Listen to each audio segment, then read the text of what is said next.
Ladies and gentlemen, people from all over, karibuni sana kwa a freak show. This is your show. This is your host, one and only Jex, the moderator. Karibuni tu sana. Leo tuna show kali kama kawa wadau. Thank you for being part of this great conversation. We have a great show lined up for you. Today we are doing that thing that we normally do, discussing issues as they are and making sure that you, our viewer, enjoy yourself even as we are discussing the issues. We ensure that you'll have fun and enjoy our shows. Fanya VP, subscribe to our Africa channel and let us grow together. This channel, we make sure that we give you content, we give you great and wonderful stuff. Asante sana kwa kuwa miongoni mwetu. Ni juzo unanitazama ukiwa wapi. This is a freak show. This is a freak TV. This is Africa channel. Karibuni sana. Ni juze wadau mnatazama mkiwa wapi. Tumeanza, ndio meli imeng'oa nanga. Show imeanza. Karibu sana juza wawili watatu. Wacha tuanze hii show pamoja. This is Africa 24. To get our channel, just subscribe to Africa 24. Vile inaonekana kwa screen. Africa 24. Just look for that logo. Just look for that name. AFRIQ24. Unajikuta uko ndani. Watu wa area 254, karibuni. Nairobi, Kenya, mko wapi? Karibuni kwa show. Watu wa Mombasani, karibuni. Watu wa Eldoret ambao iko karibu kuwa city, habari za jioni, karibuni sana kwa show. Watu wa Moyale, watu wa Isiolo, watu wa Garissa, watu wa Tana River, karibuni kwa hii show. Watu wa Meru, habari ya leo, nasikia mnataka kufanya gavana wenyu ile kitu. Let me know where you're watching me from. Namuona Meja tayari ashatuma ujumbe, ananiambia ananitazama akiwa maeneo ya Mombasani. Watu wa Mombasa vipi? Karibuni sana kwa show. Show yenyu imeanza. Show yenyu ishaanza. This is your show. This is your host. And we have a great one lined up for you. Karibuni sana. Karibuni wadau. Let me know where you're watching me from. Nijuze umetune in ukiwa wapi. Like hii video, I'll be reading wale wana like. I'll be reading leo pia wale wana subscribe. Imagine. Mbio tu tunafanya ile kitu and we award you we award you. We are awarding our lucky subscribers. We are awarding anyone who is subscribing to Africa. We are awarding you. So mbio tafuta Africa 24. Africa 24. Jinsi inavyotokea hapo kwa message hapo kwa screen. Tafuta hiyo channel, subscribe, ona content pale ndani. Pale ndani unapata vipindi murwa, unapata michezo, unapata vitu ambavyo vina happen kwa siku. Unazipata hapo ndani. Karibu sana. Alafu jioni unanikuta hapa kwa show tunafanya ile kitu, na asubuhi kuna show nyingine ambayo inaanza, mchana kuna show nyingine ambayo inaanza. I'm telling you, eventually tutakuwa 24 hours throughout. Ukiingia kwa channel unakuta vitu moto, vipindi moto, a TV away from the normal TV channels that you know. Fanya vipi? Wewe subscribe, jiunge nasi, wacha tufanye ile kitu, wacha tu grow pamoja, wacha tu grow pamoja. We are in conjunction with Africa TV Facebook, Africa TV YouTube, Mtembei TV YouTube, Mtembei TV Facebook. Tuko pamoja na Leo TV Facebook na Leo TV YouTube. Fanya vipi? Subscribe, be part of our members. Karibuni sana wadau. So tunayokaa leo discuss nini? Tuna discuss hii gava kuna venye tu na kuko na war already imeanza kusima most tu Gachagua versus the governors wanaambiwa manze, tumieni zile pesa mnakuwa mmeweka za emergency. Governors wanadai manze, hatuna do. Lakini hapa katikati mwananchi ndio amekumbwa na maji. Mwananchi ndio vitu zake zina kwa maji. Wanyama wamebebwa, mali imepotea, manyumba zimesombwa na maji, watu wengine pia wamepoteza maisha. Kuna watu wanalala kwa tent, kuna watu wanalala kwa mashule, kwa makanisa kwa sababu nyumba zimejazwa na gharika. Ladies and gentlemen, I don't know about you, but it is becoming interesting. And as I said, hii show lazima inakuletea kila kitu ambayo ina happen. So be tuned in hadi tamati. Tunao wengi ambao wana join in. Acha nikujue. nijuze unanitazama ukiwa wapi hapo kwa comment section, kama jinsi Meja ameniambia ananitazama akiwa Mombasa. Wewe unanitazama ukiwa wapi? Let me know. Nani mwingine amelike hii video? Naona nani hapa? Johaut amelike hii video, thank you so much. Silver Shine Cleaners, asante kwa kulike hii video, thank you so much. Leo Nyambaya, asante kwa kulike hii video.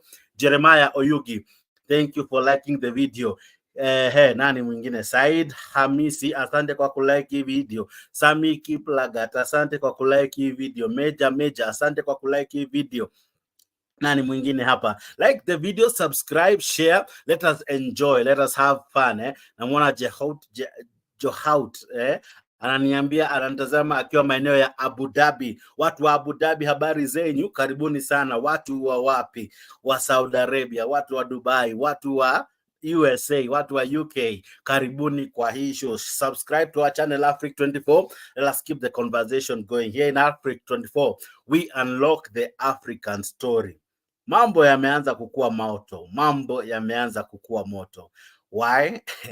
Gachagua anaambia hivi watu mpaka ameambiwa complaining that they are here to receive money for El Nino from the national government. Such money is not forthcoming. Gachagua anadai hakuna do. Such money is not forthcoming. Money for El Nino. We bro, kama uko kwa maji na kukimbisha, ngangana na hali yako. There's no money coming. Gava haina do. County wanadai hakuna do. Nyambaya is here with me. I'm telling you, it's becoming interesting ever since we became Kenyans. Hatukosi content ya Kenyan. Kenya ni kutamu bwana. Kenya wengi walisema Kenya tusihame, Kenya tusihame. Yeah, listen to Gachagua what he says. Emergency money within their financial provision and to reallocate money within their budget to intervene for the people that they govern. As a national government, last week we released 2.4 billion Kenya shillings as an initial injection into the effort, and will continue to inject more as we proceed on. To date, we wish to state and clarify that county governments have not received any allocation from the national government to go towards mitigation measures for El Nino. As a matter of fact, counties are owed a total of 62.58 billion from the equitable share that is yet to be disbursed as follows.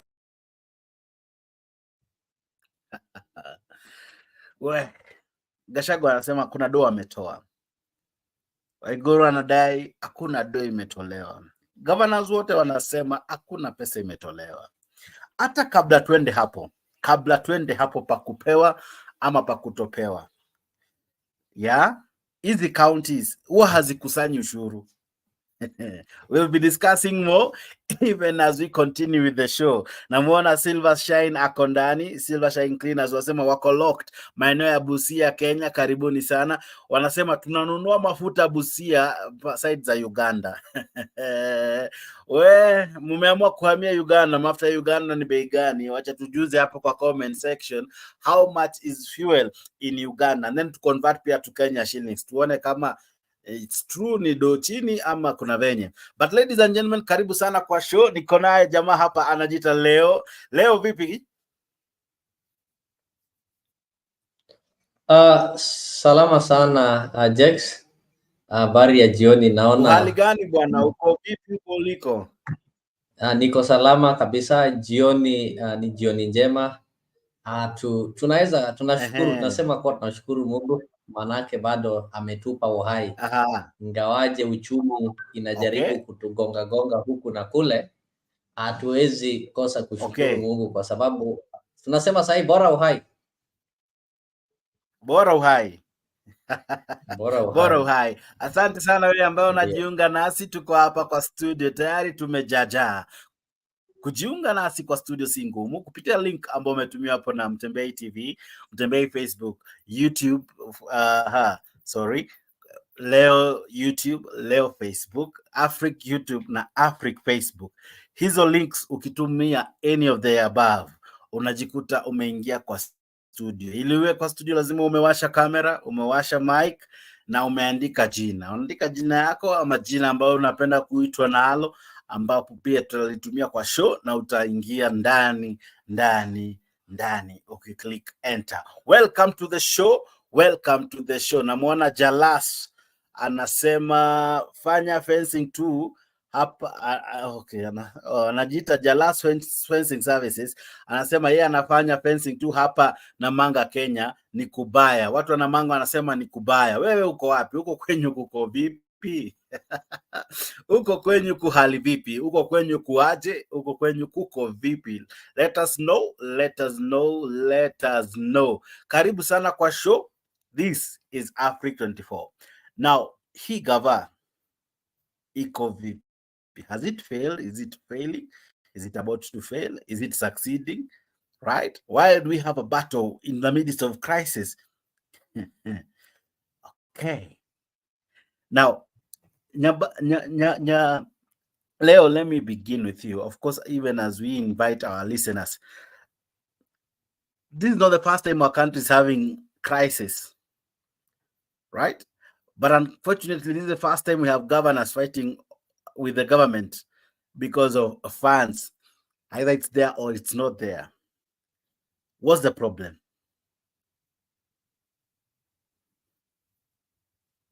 Thank you, Jax. I think that is an interesting question.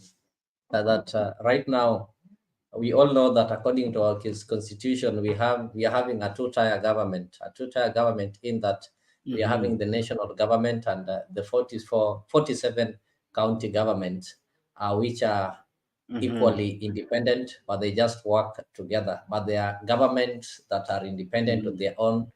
And one thing that even Kenyans don't know is that at the county level, your MCAs through the county assembly can be able to make laws that can only work within your county, and the national government will not be able to interfere with them. For example, Nairobi can decide that we are making laws that for you to work in Nairobi, you must have to be a registered voter in Nairobi, as long as it doesn't contravene the Constitution of Kenya, which is supreme. The national government cannot be able to interfere with it. And they also collect their own revenue. Just I've heard you asking, mbona wanataka pesa ya serikali kuu, and they do collect revenue. They collect cess, and they also collect some fees in these public hospitals. You have the public toilets. If you've lived in town, you know how much can a public toilet collect in a day. It's really some thriving business in congested towns. So currently what we are seeing, there is some there is some unease moment between the county governments and the national government. So when you see Waiguru is forced to speak in a manner in which he was speaking, he tells you that things are not good, because Waiguru representing the Council of Governors. So irrespective of being a member of UDA, having survived because of UDA when she ditched Azimio in the last moment and joined UDA, somebody would expect him to side with the government. But there is a point whereby she is a president of her own at Kirinyaga. So whenever she tries maybe to lie and cover the UDA government, her government is going to lose. So that is the fact, and that is the state of the nation. The government is full of lies and propaganda. The deputy president is telling you the money is there. But it is good the governors themselves are there to tell him that money is not there. Can you show us when, how, and which amount was given? But the question, Jax, before maybe I allow you to proceed, that we should be asking, the meteorological department told us that we are going to expect El Nino. This is something that was done a long time before.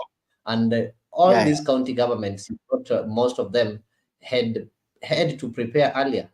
It's just that El Nino delayed. So had El Nino maybe start as it was predicted, then most people would have lost their lives. It shows that our counties are not prepared. They did nothing. If currently people are being drawn is when they're asking the national government for the share for the emergency, then the county government is also failing. These governors are also failing in their job. What were they waiting when all the information they had, they were told, and the predictions were there, and there was timing. So it means they were waiting for El Nino for people to start dying is when they respond. You know, I've worked with the now. At what point? At what point do we really say that the governors are helping? Because think about it. If this this El Nino has affected not all counties but several counties, yeah. At what point would you say that the governor has come in handy to help in that the funds that they collect through the daily at kuna mahali collect every single day through the, are they called levies? Ukipitia tu kwa barabara yao ukiwa mbeba vitu kwa magari, they charge every single day. There are so many ways they are getting money, including the markets, including the licensing and all. How do they spend their money before hata wapoke from national revenue a collection or whatever, before wapoke from the government?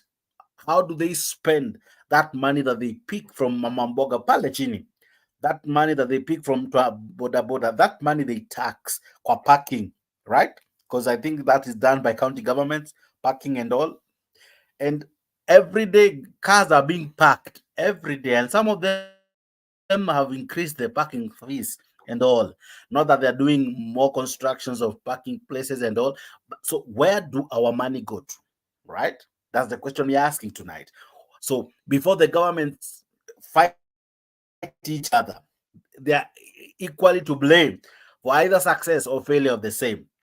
Now let me ask you, Leo, even as we go on, Governor Waigoro comes from UDA, and she represents the Council of Governors. So when she speaks, is she speaking from a UDA's position, from a governor's position, or is she neutral on that matter? Jax, when Waiguru speaks, actually she's reading a speech that is written, and she's speaking on behalf of the entire Council of Governors, the 47 county governors. It is not her opinion, or she did not do it willingly. She did just wake up and say that today I'm going to address the national government. So it is not her opinion. So that is why it is not Waiguru speaking. It is the rest of the governors, majority of the governors who are speaking. So Waiguru is just a mouthpiece who've been sent to speak. If it was an individual decision, then I don't think she would have said such words. So the question that we've asked that we need to be answering is these counties are collecting revenue. But it's so surprising that when you visit our counties, they collect revenues. They collect fees on the county resources. Even if you want to hold some meetings, you'll always have to pay some fee. They collect cess on these markets, and even at the village level, there are markets that operate maybe on specific days. So these specific days, for you to be able to sell, you'll have to pay some fee, some cess. They also collect some license fee, like you want to operate your boda boda, your mama mboga stall, or you want to operate your bar where people can be able to take maybe one for the road. You have to pay some license. So the question is, if you look at most of the counties that we have, there are counties that are able to sustain themselves if they just manage themselves well. Counties like Kiambu and counties like Nairobi, they generate a lot of revenue that is enough to sustain them. But the problem is our counties, this amount that they collect, 80% of it is used in salaries, some recurrent expenditures. They collect this amount, but this amount they want to fuel their cars. They want to pay rent for their huge mansionettes. They want to pay for the conference meetings. Some of them are paying money to go and do some benchmarking. You find that somebody is coming from Kakamega, sending a whole contingent of maybe MCAs to go and do benchmarking of fish farming in a country like Egypt. So that's what they do. So they are not planning themselves well. And for this, I know the national government has failed because among the sources of revenue at the county level is that amount that normally comes from the national government that is distributed. I think they distribute it. There's some parameters they use in distributing it. But apart from that, there are some sources that the county government will be able to get their money on their own. So when they were planning, each county is having a department of emergency. They knew floods was going to be there. They knew things might arise like a drought. So, and each and every year they budget for this department. So all of a sudden, now let me ask you as well, because the things that times was nanichanganya. you find a governor says he or she is paying bursary, an MC anasema ako na bursary, MP ako na bursary, same constituency, same county, same locality, but unakuta one person is being represented by 6, right? He has one individual normally has an MCA, a senator, a woman rep, a governor, an MP, and there's one more I'm forgetting, and now the president, right? The 6 of them. So one person is represented by 6 individuals. From these 6, unakuta like 4 of them wanasema we are giving this one individual bursary to pay school fees in a school owned by the government. Now, is it not a replica of resource of are we not duplicating duties? Are we not duplicating what the national government does hapa chini? Eventually, you find it's difficult to copy paste what the national government does hapa kwa county, and hence eventually they normally lack resources. I don't know if I'm making sense, but they replica, unakuta they have a minister for sports, they have a CS, is it a CC or CS for sports, for agriculture, for what?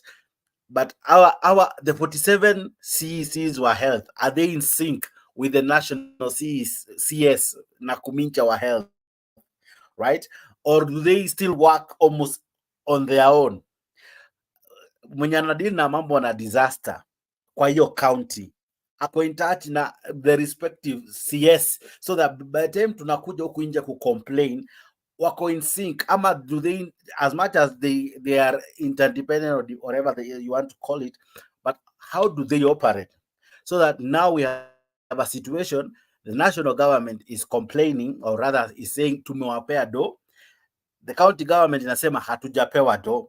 And if you listen to what we played yesterday, I think I'll play it. Counties to do more to offer relief aid to communities affected by the El Nino rains. In a heated salvo in response to Mombasa Governor Abdul Swamad Nasir, who had faulted the national government for failing to provide relief aid to affected communities at the coast, the DP said the Mombasa County government was hoarding funds, and yet it has enough funds to offer relief aid. The Deputy President spoke while distributing food to more than 1,000 families affected by the El Nino floods in Kisauni, Mombasa County. Deputy President Rigathi Gachagua visited families affected by floods in Kisauni, Mombasa County. His thoughts not only on the situation that had brought him here, but apparently on remarks made by Mombasa Governor Abdul Swamad Sharif Nasir. Hatutaki governor yeyote kulaumu serikali kuu, ati serikali kuu haitoi chakula. Hata wewe governor uko na pesa. Kama watu wanakufa, hiyo pesa unaweka kwa benki ifanye kazi gani?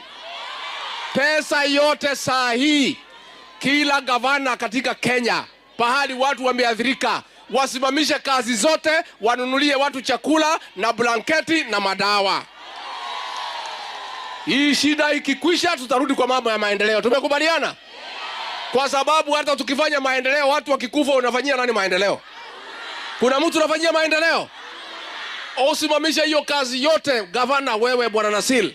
Mombasa County has been hard hit by floods in recent days, and the governor Abdul Swamad Nasir, while outlining his county government's plan to assist those affected by the El Nino rains, had alluded to the inadequacy of the national government's response.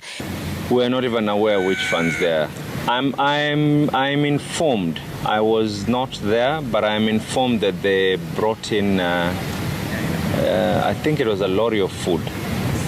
But I'm not aware. Please do not judge me on my statement. I'm not aware, but I am informed. Gachagua wants county governments to allocate and release more funds to complement national government efforts.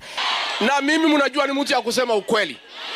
Na hii maneno mimi nataka niwapongeze gavana wa Wajir na Garissa na Mandera. Wametoa zaidi ya shilingi milioni 50 ya kulisha wananchi katika kaunti hizo. Na tunataka pia hapa na Tana River, governor wa Mombasa, governor kwa benki, tumepea nyinyi chakula, madawa, wapate blanketi. Tumekubaliana? Tumekubaliana. The DP underlined the severity of the situation and the impact of the ongoing El Nino rains across the country. Sisi katika National Treasury tumewachilia pesa kwa gavana zaidi ya shilingi bilioni 10 iko pale na tunataka wananchi walishwe na wachungwe mambo yao. He stressed on the need to unclog waterways and drainage in the coastal city. Mimi namwambia gavana wa hapa Bwana Nasir, utoe miguu kwa gunia, uweke vijana wafungue mitaro maji iweze kutembea. Gachagua also said the government was committed to collaborating with county officials and partners to address the humanitarian crisis across the country. Lillian Muli, Citizen TV. Okay. Now, listening to Gachagua, as much as we played that yesterday. Jake, sir, let me tell you one thing from that video. Number one, Gachagua wants to tell us that this country, they want to run this country like an NGO. You know, NGOs will never give a permanent solution. Okay. They will never tell you to take precautions. Their business thrives in disaster. If today there isn't any disaster, then we want to be having these NGOs that you see and these things like World Food Program and those other things that give humanitarian services. So their prayer is that there is war in Haiti, there is war in Iraq, there is war in Somalia, or there is war in South Sudan, so that their presence can be seen there. So when you hear a deputy president saying that, governor simamishe kila kitu na anunulie watu chakula na blanket, it tells you of the state of the nation. So were it not for rain, these people would not have eaten, because kama governor anawanunulia chakula wakati huo inamaanisha they didn't have food in the first place. Then instead of maybe getting some measures, I don't know how he reasons, he tries to reason as if they are running some charity. And that one brings me back to the question that you asked about the governors, the MCAs, the MPs, the women rep are doing all these kind of things. These guys like what is called populist politics, whereby, you know, if you want to become a populist, what you do, you will always want problems. You want to be seen in funerals. You want to be seen where there's an accident. You want to be seen, you want to be associated with the disaster, so that people can see that you're somebody who is so sympathetic and you are showing some kind of empathy, that you're ready to help them. So such kind of leaders will never give a solution. Nairobians tried when they elected one Mike Sonko, because Mike Sonko had the Sonko rescue team, will pay your morgue bills. So such people will not make laws to ensure that you can walk into the hospital and get treated. They will want you to be able to get the hospital insurance, so that whenever you fall sick, you call them, then they come with their cameras, big cameras, and take photos and put big billboards when they are helping you. So they'll never give permanent solution. So when you see Gachagua saying this is the time that the county should be buying medicine, in other words, he's trying to tell that these counties ought not to have the medicine before floods, and because floods are there, that is when medicine are needed. Secondly, in your second question, there is a lot of duplication when it comes to the counties, whereby there's this issue called bursary. I can tell you, as a matter of fact, if today you do away with the bursary, you do away with the CDF, 80% of the elected leaders, those ones who are representing us in the county assemblies, the National Assembly, and the Senate, will not get elected, simply because they will have nothing to do.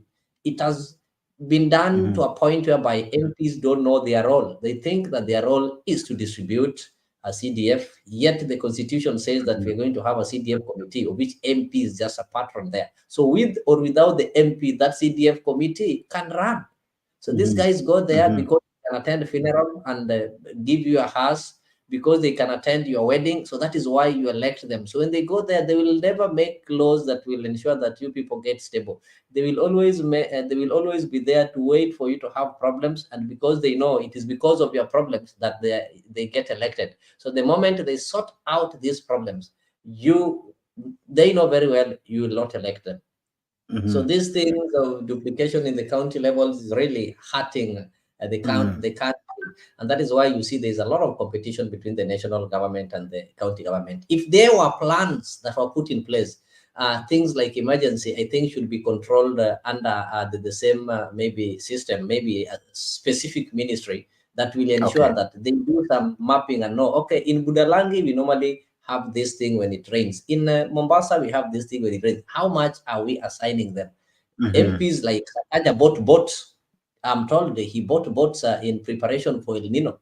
Just imagine. So now, one boat, I'm sure it costs a leg and an arm. I don't know. Those in Nairobi can confirm to me if they've been given the boats to use. So you see such kind of things. You know very well what makes these roads to get flooded is because we are having Nairobi has like 4 million people. So how many boats do you think will be able to serve these people? A good governor, instead of buying boats, would ensure that all these, how do you call them?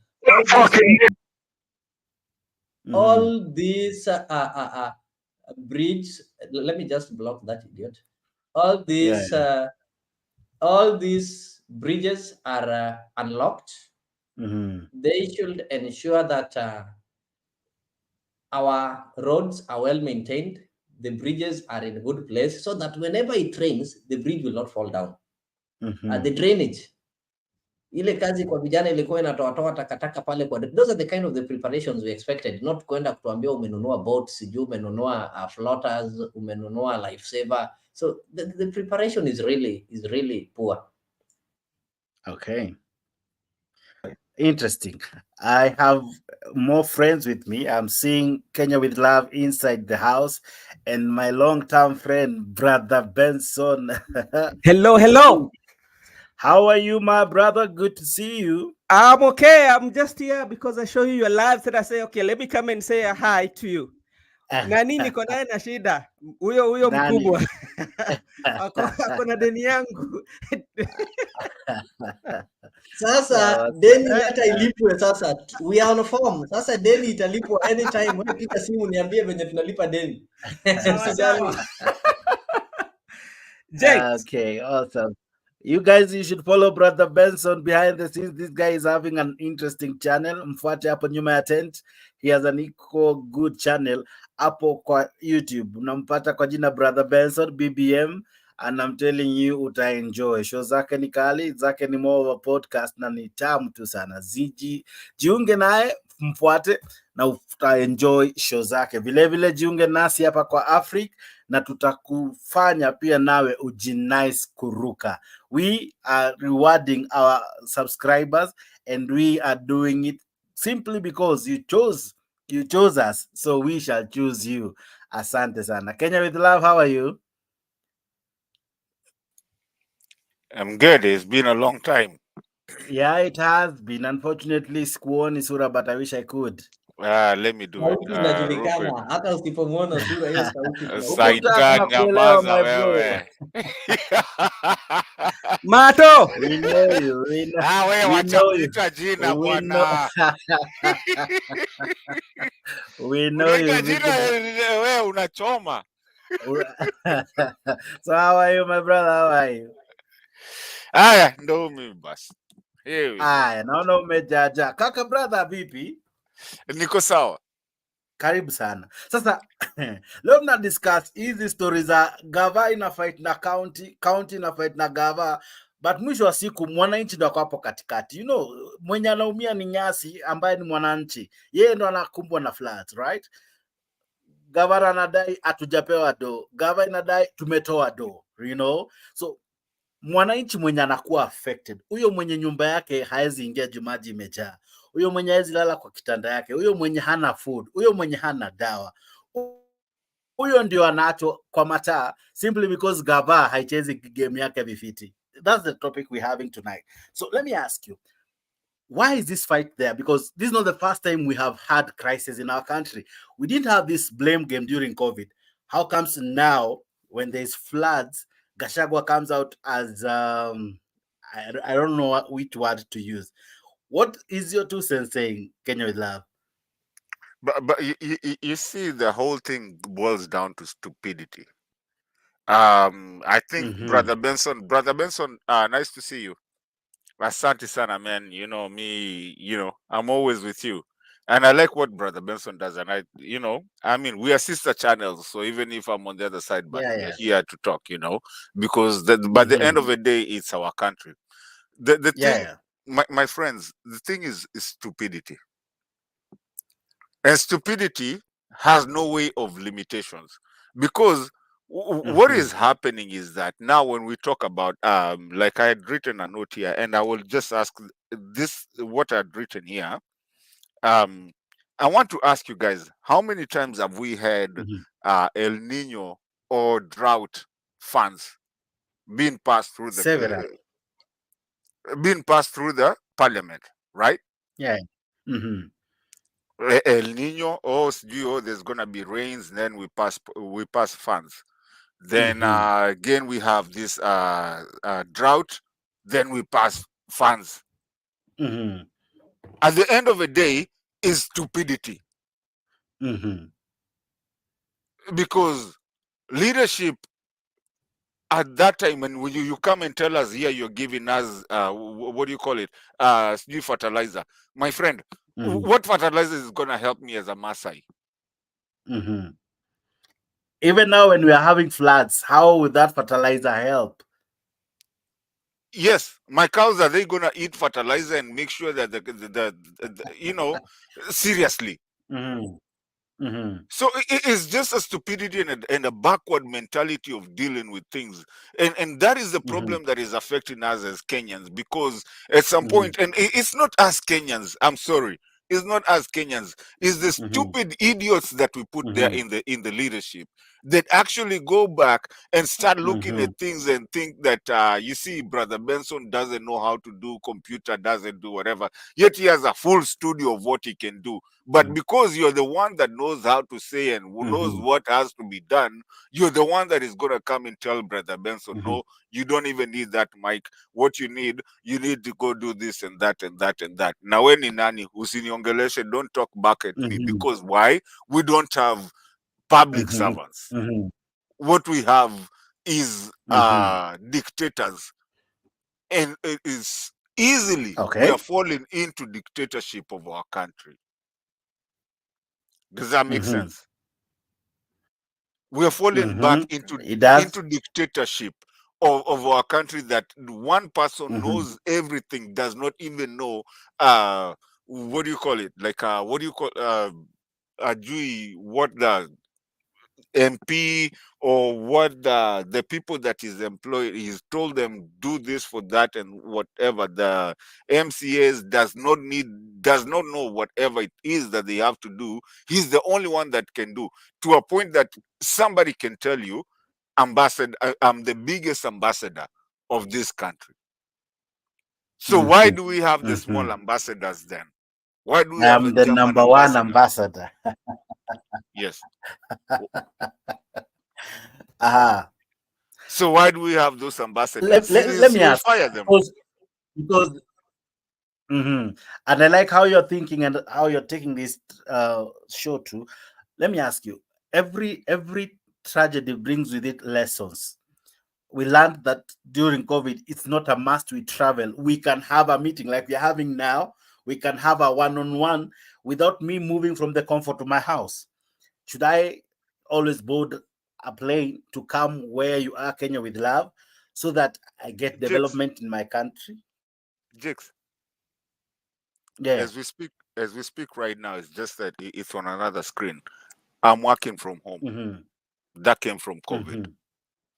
That I can work from home and get my money while I'm working from home. Because we are where I live, we are on Thanksgiving week, and I decided to take this week and just work from home. I'm working from home as we speak. Even you too, I was just listening and I heard you guys coming ukiona Leo. Nikasema tu acha ningie. You know I'm normally not here. Unajua tuko ile side ingine. I know. I know. But we are all the same thing, you know. Yeah. But I'm working from home. The time has come where we need to stop BS. I don't want to mention the whole name. We need to stop BS. BS za Ruto kwenda kuona sisi ni kama watu wa kijiji, That time has come to an end. COVID ilimwangukia vibaya. Moi used to try to do that because yeye alikuwa anaenda kurusha gabions huko hivyo. Tawala Moi, tawala Kenya, tawala. Right now, people can communicate. I mean, all of us, where are we? Kila mtu ako places different. So the communication, we don't even need KTN, KBC, what used to be KBC and all that. We don't need it. We need Mutembei TV. We need, what do you call it? Sound Candid or whatever. Kule tunapatanaga. And Brother Ben's, Brother Nani channel. So we need that, and we have more communication. That Danganya Toto, man, it's over. We're not going to play with those games. And when the right thing is the right thing, we're going to do the right thing, regardless, even whether it's Brother Benson, it's Mutembe TV, it's Leo Nyabaya's channel, or it's even Sound Candid Talk. There comes a time where we also sit down and agree. First of all, tuache kudanganywa mafuta. 17 billion. Sijui kwa nini mjongea juu kitu ya 17 billion. That lady is a nobody. That's another Kabura. And that's a fake thing, because there's no way that lady could afford 17 billion. And then 17 billion. Yes, as I Nyamaza, I want you guys to tell me, why is it that this guy comes up with even numbers? Why don't we have odd numbers? You know, when you're counting people, like, yeah, okay, now we are 4, so that's even. But mtu mwingine akiingia, we can do 5. Why is it that his numbers is always even numbers? Bilioni sita, bilioni whatever. And by the way, as I finish kabisa, yesterday he said something about that Bomet wamefanya 50% of electricity. Now he gave a number of 81,500, right? Times 2, because that's 50%. So if you do times 2 of that to make 100%, what does it come to? 16,000 and something. No, 160, sorry. 160. 162. So if that's the population of Bomet, why is it that we are seeing that in Bomet they got 1.2 million? Unaona mtu akifungua sava mwenyewe kwa sababu ya kuongea matope, unaona anajifungulia mwenyewe, because if 81% was, I mean 50% was 81 something, so how do we have 1.6 in Bomet? So where did these other numbers come from? So unajua, so I think Kenyans, Brother Benson, even when you're talking to your guys, I think it has come time to acha kudanganyana, because now if you're talking about that and those are the numbers that you're giving us, and by the way, 1 + 1 is 1, I mean is 2. Tusidanganyane. So kama unatuambia seriously, 50% is 81,000. So what is 100%? But then the numbers that we are seeing out there zenye ziko kwa portal yenye ulituambia ndio saba, they are not adding up because they are 1 point something in Bomet. Kenyans, please, kuna mali, Mr. Chair, kuna mali tutakaa chini tusimame hivi tuseme tuache ujinga kwanza. Kwanza tusimame. Tuache hiyo ujinga yote. Shikilia hapo kidogo Mato. I'm coming to you in a jiffy. Shikilia tu hapo. Dakika moja tu. Naona unakoroga watu mpaka hapa kwa comment section. Now, Brother Benson, I come to I haven't you. been in this channel for a long time. I understand. Now, Brother Benson, I ask you this. How comes, as we had earlier said, this is not the first time we're having a crisis in our country. We had COVID, and as Kenya with Love has rightfully said, we have had drought, we have had El Nino before. Why is it that now it seems interesting that we have blame game instead of solution? My question now to you is, didn't we learn from previous crises? If today we had another form of COVID, will we still grapple with the challenges that we had? You know, don't we learn as a country? You know, I think we do learn as a country, but I think there's we don't keep the lessons. To me, my point, the way I would think of it is about the principality and political interest, you know, because you find like when you come to parliament, yeah, it is not about what you stand for. Yeah, it is about the political interest that you serve, you know. And what will happen, you will see this one will go until the end tail of it. Maybe we are going towards election, then people will feel like, okay, President Ruto has not done it well. Now is when they tend to rebel. But all along, they've been seeing all this affecting Kenyans, but they're not reacting on the parliament, you know, or the leadership itself. So we've learned as a country, but the leadership that we have, it's not the ones that stands for Kenya, or that the ones that has like principality, but they have loyalty. What is my interest as a person, as a member of parliament from a particular area? What interest am I going to gain by maybe bringing a motion to parliament on how we can deal with El Nino that is taking place? But because what I'm going to bring is going maybe to annoy the president, yeah, but then that one is going to conflict my interest with him, then I'm going to keep quiet. You know, we learn, they know, the leaders know what they are doing, yeah. But it is loyalty versus the principle of being a leader and understanding what is the situation. Tell me, do we have even disaster management, even in the counties or even in the country, the national government? Kenya with love will agree with me. In US, there's a disaster management. How do we call it? Especially when there's a disaster in a particular state, there's a way in which federal government can come in to subsidize what the state has, you know. But do we have such like Brother Benson, they actually use even the National Guard to come and help out. Yes, such like those are the things that are there. But in a country, do we have such like things? It will be formed, but the first priority is how are we going to loot even the money that is allocated there? Principality. So it's not there. So we've learned, but we've just decided, and that's why I say it is upon the electorate themselves to evaluate themselves and sit down and say, what kind of leadership do we want? Or what kind of a country do we desire? Then after reaching that point, then they can achieve that country. But with all this, what is happening and blame game that is happening, we will not be moving. That's what I think. Yeah. Nyabaya, let me ask. At one point, we saw Uhuru Kenyatta give very nice measures during COVID. I'm yet to even hear the president speak about El Nino, for starters. I'm yet to. I don't know if maybe I've missed it somewhere. How would you compare Uhuru's way of performing in terms of crisis and Ruto's way? How would you compare the two?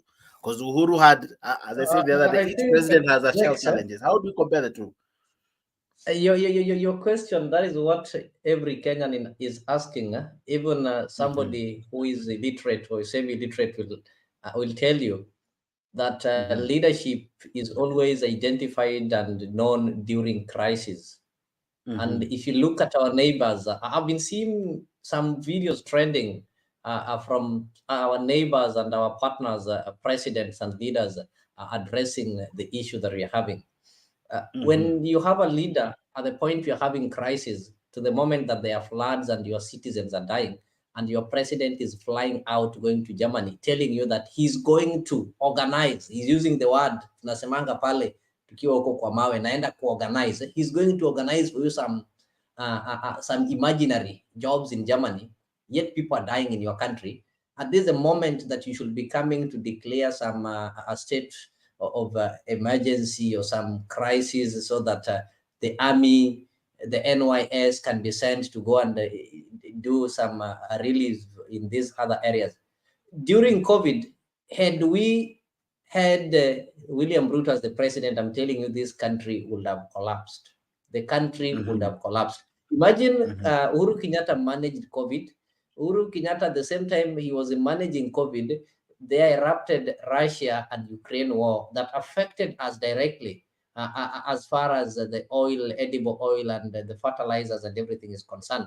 But the president we are having currently cannot manage a simple flood that was predicted by the meteorological department. Then because he's a jack of all trades, he assumes to know everything. He went ahead to tell Kenyans that, you see, I've prayed, and the God who gave me this seat have told me that now we are not going to have El Nino, tutakuwa na mvua kadogo tu. Then now all of a sudden, now God also has got several ways of humbling people, because he's been using and misusing the name God told me. God now decide that because you told these guys, I told you El Nino will not be there. Now let me prove to them that I'm not that God that you've been boasting of to have given you this power. So if you compare the leadership of these two guys, Uhuru Kenyatta is way ahead of William Ruto. No president travels out of the country at the time you're having crisis. You first of all have to solve your issues before you go telling us that you're attending some European Parliament that is not relevant to us at the moment. Your deputy president goes out there to lie and incite citizens. You are a deputy president. You are inciting citizens that the governor is having money, as if the governor has taken this money, it is in his personal account, and he refused to use it. What Gachagua did was incitement and uncalled for. Anybody who is at the leadership position, there is time that you need to separate politics and reality. So that moment you're supposed to do things in a real situation. Even the governors who make politics have been seeing people like Jim Orengo in certain meetings like that. They don't do politics. They take matters serious. And they even call William Ruto Bwana President. This one we can do this, we can do this. So this government is incompetent. If you follow the Senate today and saw the way the CS were responding to the questions that they were given, it can tell you that the government is gambling with our economy. They are gambling with the lives of Kenyans. So the earlier we know this, the better. Kenya with love, I come to you. I saw you as well raising your hand. Let me ask you this. Probably William Ruto sent his, because he can work through delegation. Probably what the man he sent was Gachagua. I've played how he behaved when he went to Mombasa to offer relief. Is that the tone of someone who has gone to offer help? Is that all how even you speak? You know, first you console people and all, but he kind of, as Leo is saying, he kind of went to incite them. He kind of went to play and mock at their distress. If he was sent, what do you think makes or what defines the kind of leadership that one works through William Ruto and through the people he either chose as the CS or even his DP? What do you think makes of the kind of, because someone said, show me your friends and I'll show you who you are. Show me the people you choose to work with. I'll almost define who you are. So what do you think it makes the kind of person Ruto is? Jake, thank you for asking that question, because you went straight to where it's supposed to go. We have a big problem in Kenya, and it's bigger than we think. First of all, there's no leadership in Kenya. That guy is the same guy that, is that the guy that did that? I hope it's not. No, it's not the same guy. Yeah. Okay. Yeah. That one we blocked him. Yeah, we have issues on the other side too, on our sister. Yeah. So basically, what is happening in Kenya? We have no leadership, and I don't know what it takes for people to understand that we have no leadership. You see, it has come to a point where Moi's time was actually good. That now we actually appreciate Moi for 24 years of no fight, no easy vitu zenye tunafanya saizi. They were not there. I mean, yes, he used to do his own thing. Yes, we were not as vigilant as we are, that we have shows that we can talk, sister channels and things like this. We never used to be able to communicate like the way we communicate and pass information. And but Moi at least needed to do something. What we do have, when you have someone like Gachagua, I don't even understand how you guys call him vice president. I'm sorry. We were here. We fought in this channel and we did. I'm sorry. We have to use them because we have nothing else to call them for now. For now. Yeah. Mpaka we divorced, yani two channels, sister channels, we divorced and we decided to go each way. Yeah. You know, it's leadership. There's no leadership in Kenya. And what crisis, Mr. Jake, what crisis has Ruto ever solved in Kenya? I'm sorry. What crisis has he, even when he was the MP, whatever, CS4, whatever, that time they were what? Ministers. A minister for what? Agriculture and education. Yeah. What has he ever done for this country? If you can answer that, I will believe it. But you see, the problem is when you look at even the body language, my friends, when someone talks with his hands, there's a problem. Because they're trying to assert something that is not right and something that is not there. Otherwise, if you have your conversation with Leo and you have a conversation with me, even though we agree or disagree, my friend, we can look at each other and you can just talk, you know. But when you have someone who's just assertive, trying to point, and also, and this tumetenga, tumefanya, and all this two, past tense, we did. Okay, you said you did. Where is it? So basically, what I'm trying to say, he's also taught some of the people under him to actually act like him, that the moment you speak with an assertive voice and an assertive tone and an assertive movement of your arms and everything and your body language, then you're kind of trying to let people understand people listen to you. Now, when you talk about Mombasa and Gachagua going to Mombasa and saying, oh, governors to stop and not use any money, what do you mean? Where's this money been? I mean, I thought we got our not just independence, but I thought we got our constitution in 2010, right? Yeah. 2010. Yeah. So yeah, so 2010. and every year we have this thing of what I was talking about, and it's even been devolved. So you're telling us this governors didn't know he was gonna rain? Aren't you the one that came out and told us Hakuna El Nino? I mean, I'm looking at stupidity, and I just, I mean, I'm looking at stupidity, and sometimes I want to talk matope, lakini I don't want to talk matope because we are national TVs, but it's just ni ujinga bwana. Tusidanganyane, because sasa unaenda kuambia governor wa Mombasa sijui nini. In fact, I made a joke the other day on our sister channel that si watu wa Mombasa wanajua kuswim, sisi watu wa bara si ndio hatujuangi kuswim. Mbona maji ya water, lakini I realized someone told me that hiyo maji yao inakuwaga salty, so the voyage is different, so they actually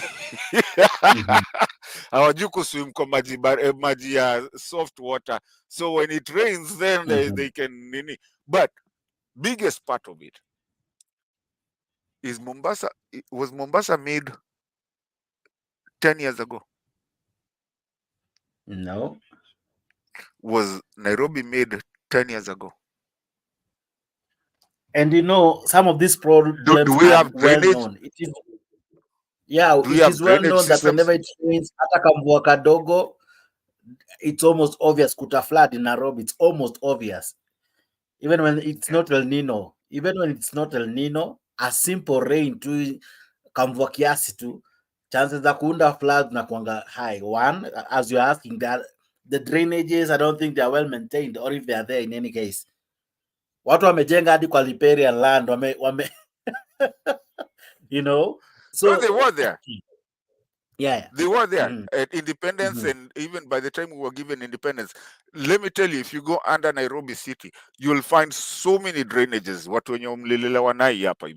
You will go into Nairobi and sewage inaendanga mali fulani because inaendanga hivi na hivi. Mombasa, the same thing. Mombasa was a big town at that time. So what is it that we are not doing with these drainage systems? And instead of kwenda to castigate the governor of Mombasa that just came in, the president had been a vice president of the Republic of Kenya. I'm sorry, I'm talking too much. But Mr. Jake, allow me just to finish one statement.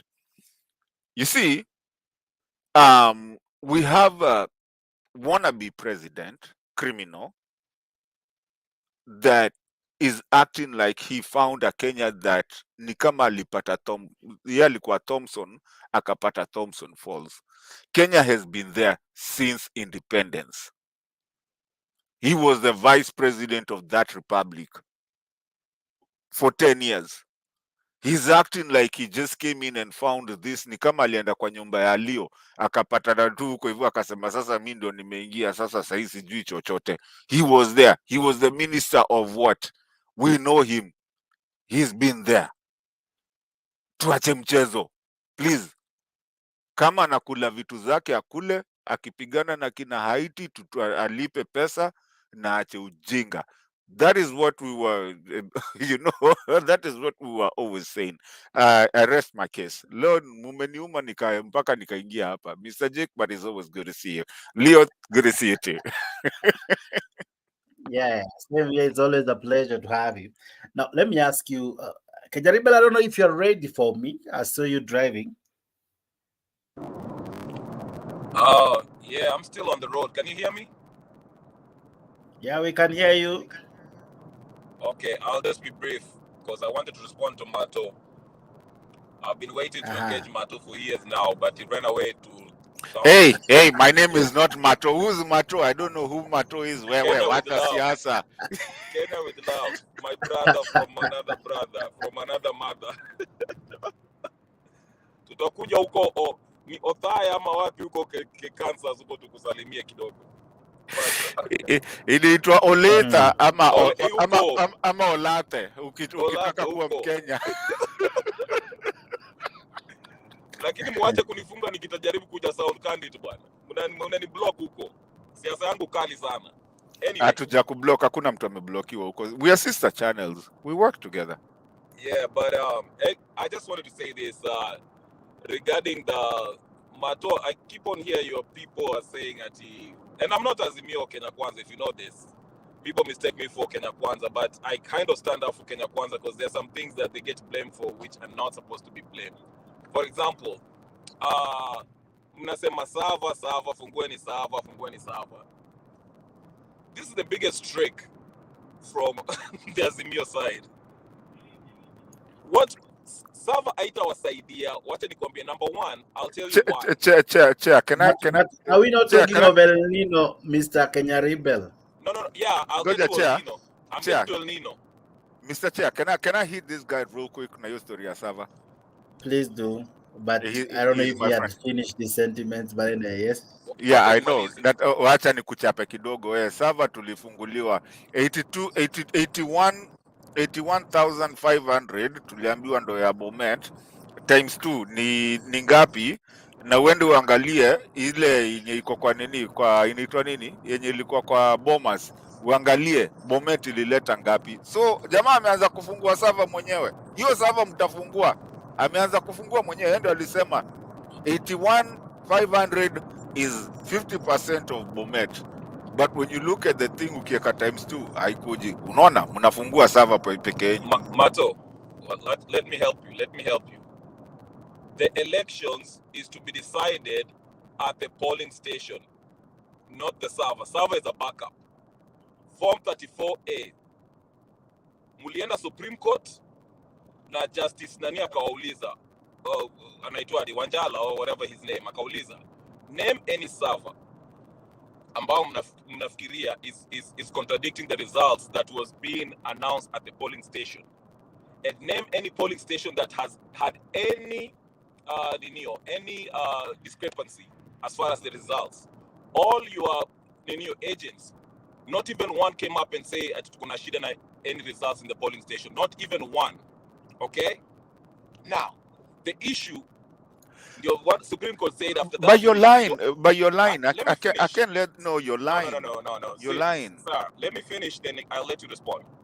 After that, the case was adjudicated as being hogwash because he couldn't prove anything. Okay? Now, the Supreme Court, Kenya Supreme Court, is the highest judicial body dealing with disputes in the land. After the Supreme Court, you can't go anywhere else, which means the issue is over. It's settled. You can't go to Nino ati mwende IBC ati matakafungwa IBC ati muangalie server alafu ati mrudi tena kwa court. It doesn't work that way. That's over with. Move on, please. For the sake we are of... not moving on, my friend. Sorry, and I'm stop sorry. lying. You have to. No, we will not. Can I finish my? Can I finish? Can I finish? So legally speaking, we went to all the instruments that are provided to us in the Constitution. The judicial body, which handles disputes, they ruled on that. That issue is settled. Try again in 2027. That's number one. As far as Gachagua is concerned, you know what's funny? I'm starting to respect this man. He's the only one who refused to meet the king of England, who brutalized Kenyans. Today, he said rightfully so. Most of you mnalialia hapa ati national government. Do these governors don't even understand what their roles are in these counties? Gachagua yuambia vizuri. You people, nyinyi wa governors, you should have a fund which takes care of this Nino. If you need extra funds, don't go to the president. You go straight to the consolidated fund. The president doesn't have to administer the money. Okay? So that's what I'm saying. You are operating on ignorance. Alafu mnakuja hapa mnasema dictator. And I'll finish with this, Jake. New dictator because you as a voter, you have... Don't run away when you finish. Okay, I'm saying this. You as a voter, you have the power to remove Ruto through your representatives, senators. I'm glad Sifuna today, alisimama kasema hivi, the CSS can come to the parliament and to be questioned about hizi mambo ya mafuta and others. That's the way to go. Go tell your representatives, instead of kutuma Raila kila siku akizungumza mambo ya G2G and Njeri, he should summon his MPs and senators to go hold these members of Nino, CSS wa Ruto, responsible and impeach him if you need to. So stop crying at the dictatorship, and you're not exercising your power as a voter. Thank you. Mr. Jack, oh sorry, though go ahead. Though my good friend, he calls himself Japolo. You know, Japolo is somebody who is in heaven. So for those people who don't know the meaning, Japolo is somebody from heaven. So I don't know if he's the one Ruto was telling us that akisema atapeleka watu mbinguni, Ruto was referring to him. I think what he said is not worth responding to, because here we are discussing things to do with the state of the nation, the floods, and we are not discussing the issues of servers and everything. And it is true, it is the voters who ignorantly failed to listen to the advice that not we, but the entire country was being advised, from the Azimio to the civil servants to the union leaders like Atuoli and everybody except some few people. You are told that when you elect Ruto, things will not be good. And any wise person would have avoided getting closer to the name Ruto in the ballot paper.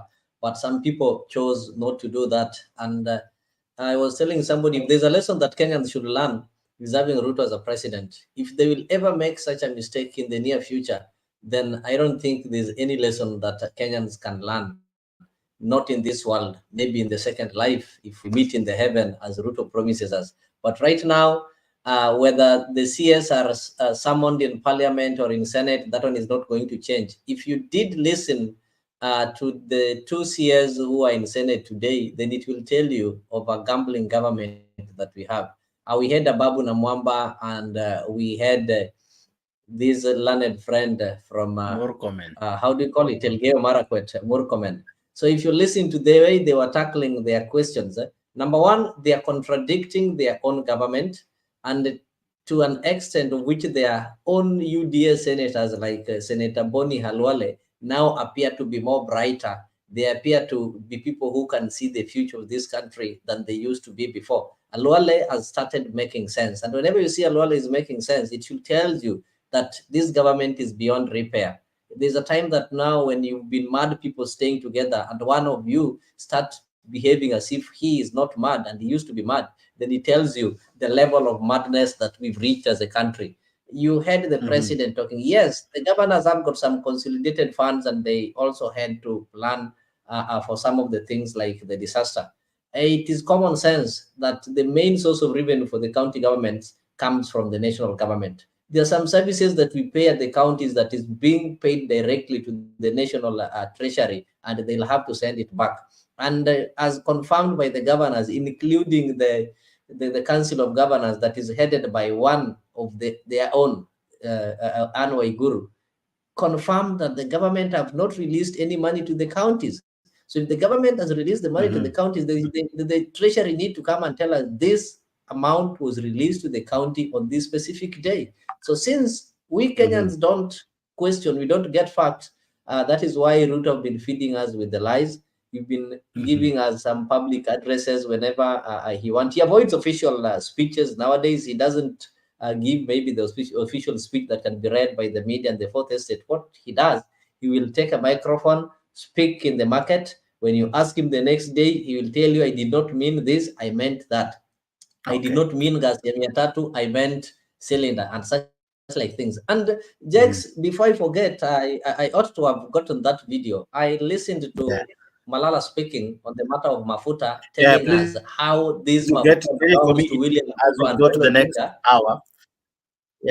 I know Malala is a man. Please have it. Malala is specialized in drama. He's somebody who can create, he's a content creator. But at this moment, Malala is the Secretary General of the ruling party. And by being the Secretary General of the ruling party, he sits in the cabinet meeting. Though Uhuru Kenyatta was wise enough, when Tuju was the Secretary General of the ruling party, he created a certain ministry without portfolio, and he was a CS without portfolio. That is what Malala is doing. It is illegal because he didn't maybe fix it in the structures. But when you heard him speak, you can hate this government and you can hate knowledge. Matt, I want to come to you. I want to remind you of how Uhuru did.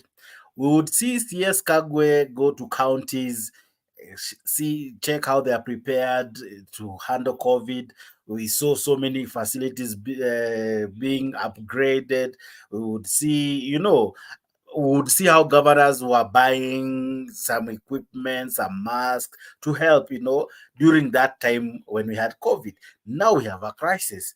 I'm yet to even really say I know who has been placed in charge, because if you remember what Uhuru did, Cargo was solely placed in charge, and we had constant updates of what is happening. The country was not locked from us. We would know this number of people have contracted COVID.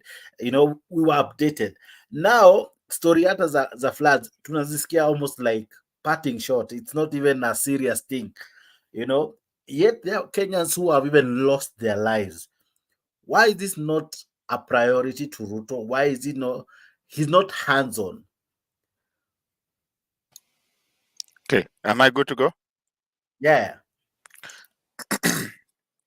Let me first of all answer my brother before I come to you about that. How crisis is who handled the crisis.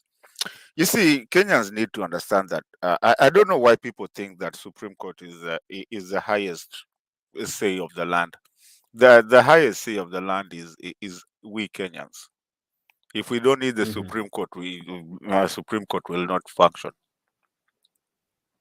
Go ask Somali when they decided they were not going to do any government anymore. Ilienda. We didn't care. They didn't care about the Supreme Court or whatever. So just because Mr. Jake is pale wakuja tuambie hot air na kila kitu and we know whatever. So now we are supposed to go home merry.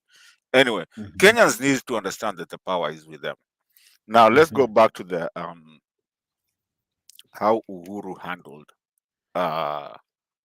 some of the disasters that we had, and actually good credence to him, because I don't think there's any other president who has really ever experienced such a big thing that was so monumental, even into other countries, ran into everything. I mean, COVID was not a joke, eh? Yeah. Yeah, Mutai was there every day. I had, trying to, they actually did it better than even the United States, because the United States, some of the guys, the experts will come once in a blue moon. Yes, what do you call this? The check, you guys, mfanye hivi because you can't go to work, which changed a lot of things, that people can work from home sometimes and stuff like that. But the way they handled it, I think Kenya was the best handled, because of how they went back and sat down and said, this is how we are going to do it. And by the way, it's hard. Ushienda pale hivyo Jack and Jill, and you try to handle people, waambie watu endeni pole pole, where 6 foot, whatever. I think they did a good job. But why? Because Uhuru was a leader in his second term. And he says it, he tells people, this other guy wanted tatu yako, nne ya Mkenya, na ile ingine yangu. So to a point that, and they can sue me if they want to a point that even masks, they went and made business about masks. So when Go ahead. when you don't have a leader, when you have somebody who's really taking advantage of everything, that is what happens. So that to a point of where you have now El Nino. It's not the first time we've had, and it's not El Nino. This is just, extensive rains. We've had them since Kenyatta, since whatever. Since Kenya was born. And making it such a big thing and wanting to get that money. So somebody doesn't even understand that. It's just, isn't even to that's let me ask you a question, Mr. Chair. Yeah. Uhuru did what? 10 years? A lot. Last mile connectivity ya stima, alijenga so many roads, many. Ameimprove so many stadia, amejenga so many nice hospitals. Yani I can go on, the list is endless. In how many years? In 10 years. Actually, most of them he did 5 years. Yeah. 5. Because the first 5 was a problem.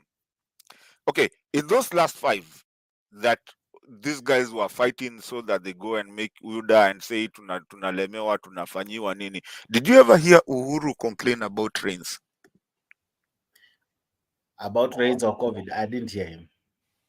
Rains, there was nothing, because he had already planned anafanya nini and all that. So sometimes I come and ask you, and both of you, and the 3 of you, 2 excluding me. Is it that Uhuru was using his money? Is it that Uhuru was just working from heaven and other people work from earth? Or what was happening? Kwa nini kitu hii ya El Nino hatukuwa tunasikia? In fact, kwanza, when I was making that joke about Mombasa, when does Mombasa flood? It's surrounded by water. Okay, and if it floods, why are we complaining about it? I thought the government is there. Jesus Christ. What is happening that is so different that now vitu kidogo kidogo zinatushika mpaka unga tumelemewa kabisa? Dola ndio tumefikisha 150. Tuliambiwa next week itafika sijui 11. When you look at this whole thing, there's a mess. I'm sorry. Maybe I hope I've answered your questions. You have tried, but it has equally raised another one. Jakes, can I respond before you finish? Just shortly. I want to ask you a question as well. I want to ask you this. Yeah, I'm asking you a question. It's your time now. I'm asking you this. We had, during COVID, issues of money being used wrongly, where we ended up having COVID billionaires. This El Nino, I remember before tuambiwe hakutakuwa El Nino, some money was said zitatolewa. Is it possible we have El Nino billionaires zenye hatujui? Is it possible? Next month.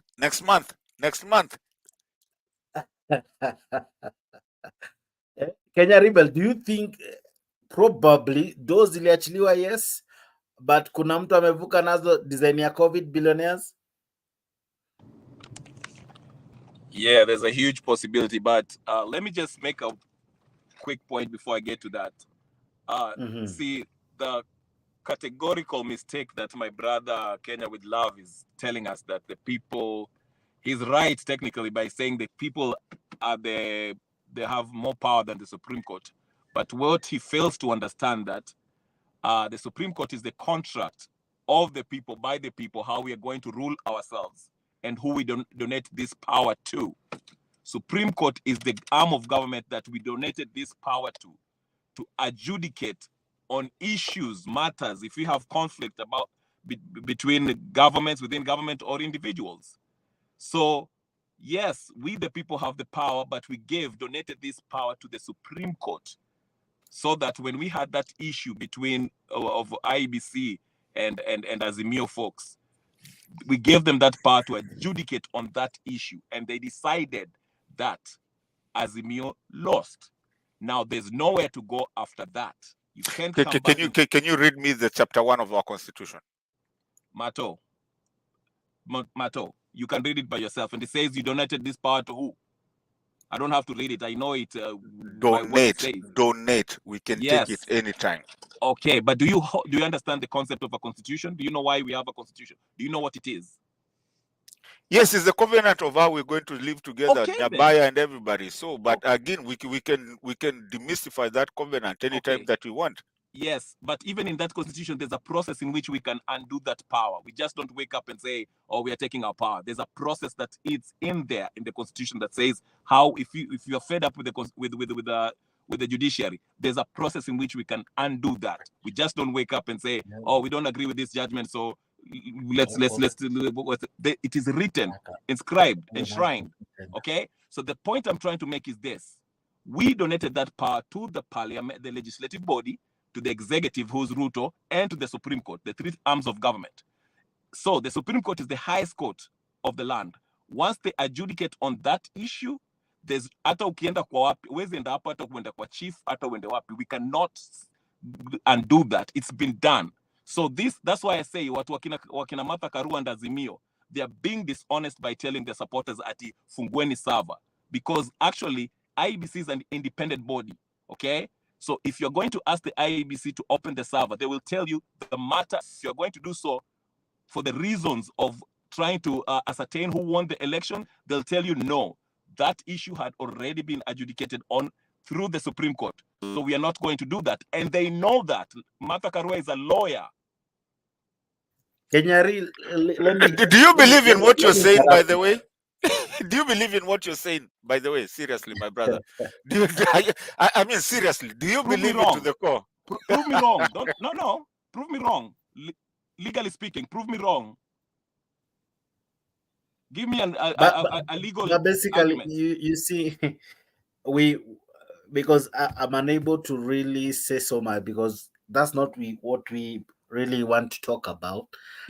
We could talk about it, but the question would be, even if we talk about it now, I think there are more pertinent issues like what we were discussing, the El Nino factor, how governors are doing it, and how the government is equally not failure to do what's supposed to do. That's what we were thinking about, because even if we talk about the servers and all time, those are issues that one time has passed. Even if the servers were to be opened today, even if I ask Leo, what would it change? Leo, what would it change? Let's assume it's true. Let's now say tomorrow morning we are opening the servers. What would that change, Leo? What would that change? Oh, really? You're saying tomorrow morning we are opening the server. Okay. There's a lot. There's a lot that is going. What impact does that have? No, there's a lot that is going to change. There's a lot that is going to change. If that one was possible, then there's a lot that could change. One thing that could change is how the government is.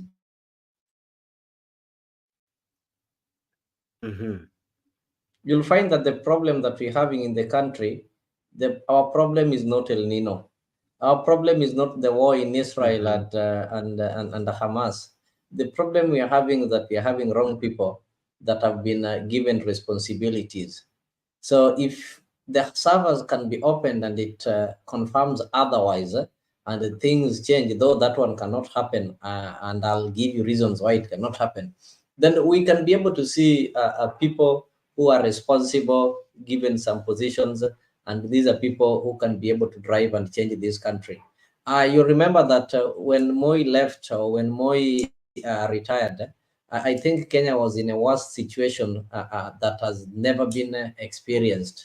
But immediately Kibaki took power. He did not have to call a press conference or to go on some meetings, meet the people to tell them what he'd done. And anything that Kibaki was saying as a presidential, executive directive used to be implemented. The first thing that was implemented, because he promised free primary education, that was the first thing. Everything that he pronounced during campaign, I can tell you, a larger percentage of it were implemented immediately. The ones they said they were going to do in the first 100 years. And that is why it was so easy for Kibaki to win the people. In their first working years, or the first working months, people felt that they chose the right leadership. They felt that the country is being driven in the right direction. Things only came to change. And what happened was that he was not able maybe to honor the political promises. But when it comes to the economical promises and the matters of citizen, he really perfected it. So the problem came that he was not quick to honor the political promises, whereby he said that, okay, Jax, we're running with you. When I get this, I'll do this and this. So that is the difference between Kibaki and William Ruto. William Ruto was quick to honor the political promises than honoring the economical and the promises of the majority who elected him. Instead of pleasing the 7 million, as he claims, that elected him, and also try to woo the other 8 million who elected Raila and whose votes maybe did not count, to make them feel that, okay, even if we elected Raila and he was denied, okay, this person can be able to take care of us. You know, there are people, if maybe you have your wife and the wife decides to go and you bring another one, and there's a way the kids can still stay with this other one and feel comfortable. Kama mama yetu alienda, but we can still feel at home. Ruto did not do that. He was quick to fulfill the promises in Aisha Juma. So that is the problem that we're having. Things can change, but this is the reason why things the servers cannot be opened. You know, Kenya is the conduit of all these gold scams and everything.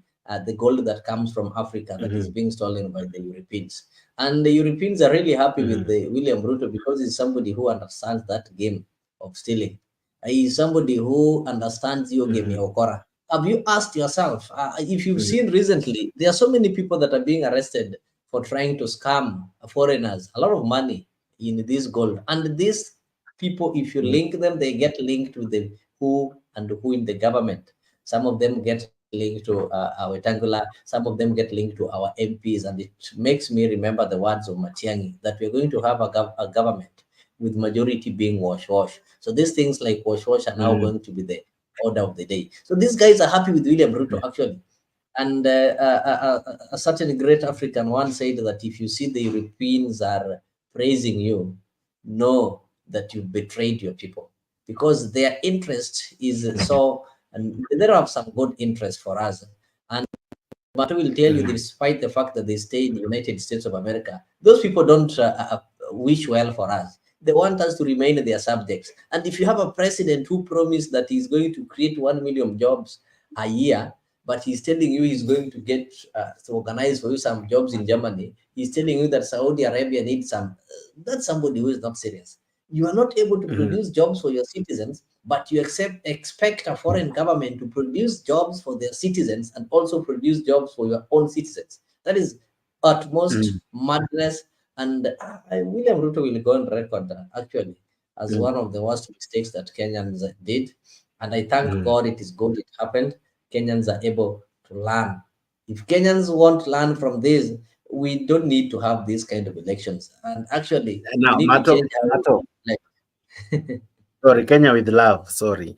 Wameniambukiza hiyo ugonjwa, pole. Now, wacha kuniita hizo majina bwana, mimi sijui ni nani unaita. Pole, nimepona, nishapona. Now, Kenya with love. Now, yes. I want to ask you two types of questions. Number one, in previous regimes, we would single out best performing CSS who did exemplarily well. Would some whose legacy up to today still stand out? We would say that the reason as to why Mishuki laws zilienda viral na bado zinatawala mpaka leo is because he was stunning in terms of his performance during Kibaki's time. We can talk of Matiang'i, the yellow buses, and many other things. We can talk, we can talk of something concerning previous regime. What would be said about this regime? If you can single out any of the cabinet ministers, any or secretaries or whatever name they called, any of them, if you can single out any or anything that is coming out as a legacy project from William Ruto in his first tenure. Number two, when you look at can I answer Uhuru that one Kenyatta first? with Can I answer that one first because it's gonna be a quick one. The best performing minister ni watu endeni mchimbe kisima yenyu ndio mpate mafuta. You know who I'm talking about. Moses Kuria. That is the best performing. Not even a performance. Okay, ask the second question. Come. That was on a lighter note. When you look at a government, you are able to say that even though we have doubts with it, probably it might do something eventually. From where you sit, do you see a likelihood of William Ruto changing the narrative? Maybe, probably, it is also a strategy that maybe people complain for now, but eventually he will change the narrative. He will have things coming in. He might even change the members of his cabinet. He might change the team. Jackson, before you continue, note that he is joining. That is the plan. No, Jax, that is the plan. That is the plan that he had. And it is good. We are warning people earlier. Wasiseme hatukuwaona. You see, these kind of sufferings will be there this year, 2024, 2025. I'm telling you, 2026, kutakuwa na subsidy hujawahi ona in this country. Everything will be leveled down. That is the year for campaign. Right now, wanatengeneza pesa. Then he will tell you, look, I inherited a dilapidated economy. It took me 3 or 4 years to try to recover the economy. I've now recovered the economy. Now give me a second term so that I can show you what I can do. Some people are still going to fall for that. That is what is exactly going to happen with William Ruto. That is the play. That is his plan, and that is how we've planned things are going to work in that way. And you saw what happened immediately, and I blame Kalonzo. Immediately Uhuru Kenyatta was seen. Now the narrative have changed, and even hii mambo ya mafuta wamesema sasa ni ya Uhuru Kenyatta na Raila. So I think as an Azimio member, what Azimio should avoid is associating with Uhuru Kenyatta, because Uhuru Kenyatta is a soft landing for the Kenya Kwanza propagandist. He is a soft landing. This is a punching box that any propagandist or propaganda-minded Kenya Kwanza can punch on at any time they feel, at will. You know, when Uhuru Kenyatta is out of scene, they find it hard maybe to give propaganda about Raila and all those kind of things. But immediately Uhuru Kenyatta comes on the scene, then it easily sells. So if I was Uhuru Kenyatta, I would just stay away. And if I have to finance, I just finance. And I think Uhuru Kenyatta should work in the image of people like Maina Njenga it will work better. But him appearing physically, he is a punching box. If you see Uhuru Kenyatta address a conference today, Kenyan Revolutionary will have 3 pages to tweet and to write about Uhuru Kenyatta, how Uhuru Kenyatta did this and did this. So the more Uhuru Kenyatta appears publicly, the more Kenya Kwanza gains, and they get some content to spread and give us propaganda. When Uhuru Kenyatta appeared, how many UDA MPs called for press conference? We start with the illiterate Sudi, followed by this one who was defeated in Nakuru. The Kenya rebel was almost breaking our ears here, telling us Uhuru Kenyatta, Uhuru Kenyatta. So it was noise everywhere, because they know that's a punching box. Anybody, even Kenya revolutionary who last came to Kenya 10 years ago, have got the audacity to tell you how Uhuru Kenyatta ruined the government, and he never even tasted a single month under Uhuru's reign. So we need to be careful. Okay, Kenya Rebel, you have been adversely mentioned. Can I answer I mean, you asked me akanichapa lakini amecheza but okay, endelea. Alafu Kenya Rebel, wewe pause, clear tu hiyo makali, utakuja wachana na watu wa University of Notre Dame. Let's go Irish. Chana now. You see, thank you, Leo, for coming hard on that one. Because first of all, there's a problem that we have these Kilimani issues. You remember that lady that was killed in Kilimani, where there was Kina Joey and them. There's Maribe. A lot of what's her name? Jackie Maribe. Yes, Jackie Maribe. There's a lot of things that is happening around that Kilimani area. You know why? Because there's a lot of gold wash and stuff like that is happening. That I think it was a Caroline somebody that was killed, on usiku tu hivi and stuff like that. And when you hear these things that keep happening, it's the same thing that you had Echesa happening to be in Officia Ruto. Palivona doing gun deals in the the deputy president of the Republic of a country. I don't want to say it's a Kenyan Republic because it's, in a Kavibaya. But how do you do gun deals? And you're not even, after your time, alikuwa shafutwa, sindio? He wasn't even a CS. Because alikuwa CS wa michezo. So I don't know venye alifika kutoka mchezo, sijui kama alikuwa anafanya kufanya catapult ya magans and stuff like that, but he went to do it in the office of the deputy president. You can see this whole thing going down, yeah? And you asked me a good question, which is a question I've been asking for. I've been asking myself. Eventually, can this guy eventually come up with something good? Maybe we should be patient and wait for him. I don't think so. Why? The guy has been the deputy president for the Republic of Kenya for 10 years. If he was a new deputy president, then maybe I could say, okay, we can listen. But the man has been there. There's nothing new that is going to come. We know the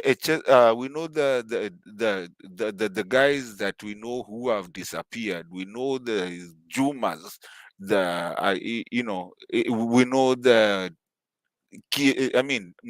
Nimtembe ama nikiembe is something. We know all those things. We know when he was there. Seriously, what are you, unangoja aokoke? Ama you think he's gonna, hajaokoka hiyo miaka yote, sasa mnataka aokoke sasa akiwa pale juu. Wacheni mchezo bwana, wacheni mchezo. Saitan. Nimenyamaza.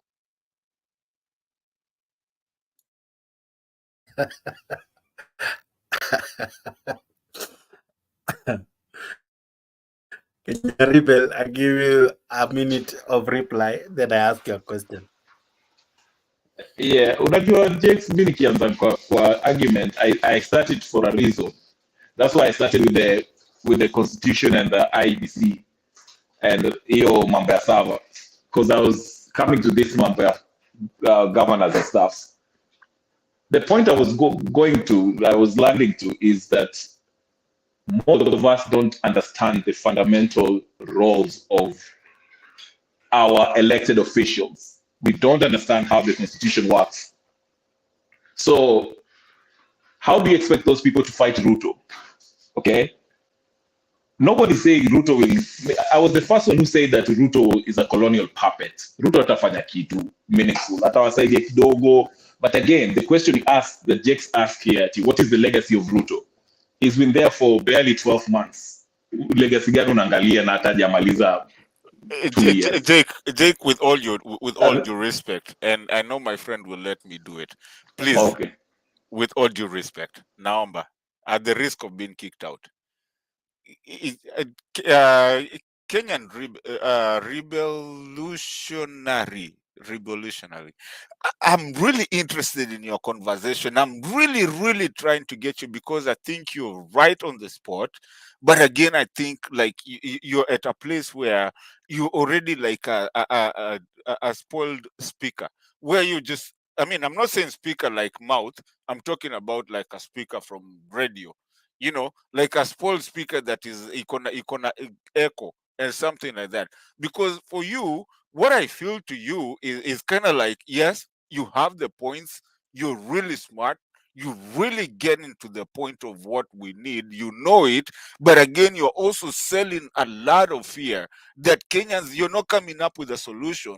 For you, you're talking about of okay, because wamefanya hivi na hivi na hivi, lazima tukubali hivi na hivi na hivi, but that is not where we want to go. We want to hear the solutions. We are tired of being told tumetenga, tumefanya na nini. We don't want to hear they have done, they have not done. We want to hear where are we heading?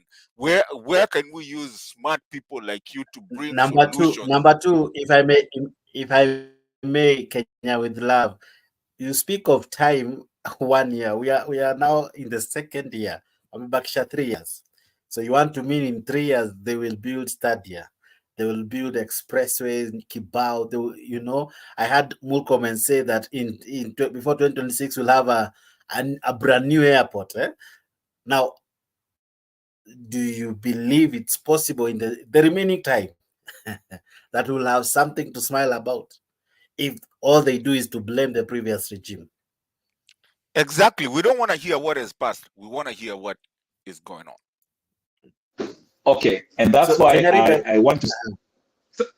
As Kenyaribel, yeah, it's you. No, yeah, Kenyaribel, just a minute before you go ahead. I want to help you. As you talk, you answer this. Just a question to you.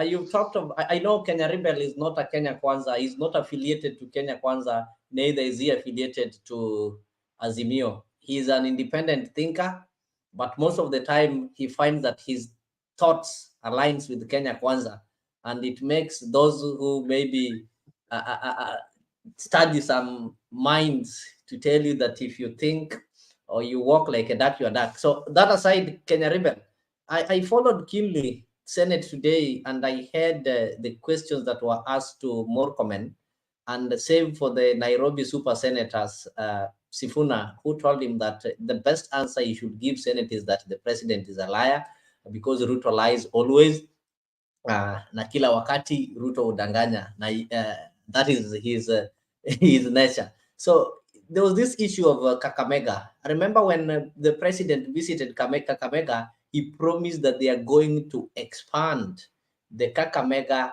to an international airport. Most people who are there received it warmly, and it was talk of the town, and everywhere people were saying, oh, Kakamega is going to have an international airport. Though some people who reason economically and think that it's not a matter of just about having something called international airport, but we need to look at its economic value. Some of us asked, why would we have an international airport in Kakamega, which is just about 6 kilometers from Kisumu? And remember, we are having Kisumu International Airport. So what is it? Which purpose is it going to serve? Because actually, those people who are able to use the flights from Kakamega will always easily alight at Kisumu and go there. But we were told tuko na ile wivu. So today, the CS confirmed that it is not possible. Number one, the space there is not enough. So it is something that cannot happen. The only thing that can happen if they relocate, and in relocation, the amount is also not practical because the amount that they need are in billions, which the county cannot be able to raise. And the president's plan was that the national government to raise something and the county to raise an equal amount. So in other words, there's nothing like international airport. But the president said it, shouted about it. It was screaming in all the newspapers. All the UD and Kenya Kwanza bloggers were talking of international airport in Kakamega. And apart from telling the people of Kakamega who are lawyers that they are third in command through Wetangula, and they are also having one of the prestigious office there at railway station through Musalia Mudavadi, the ghost worker.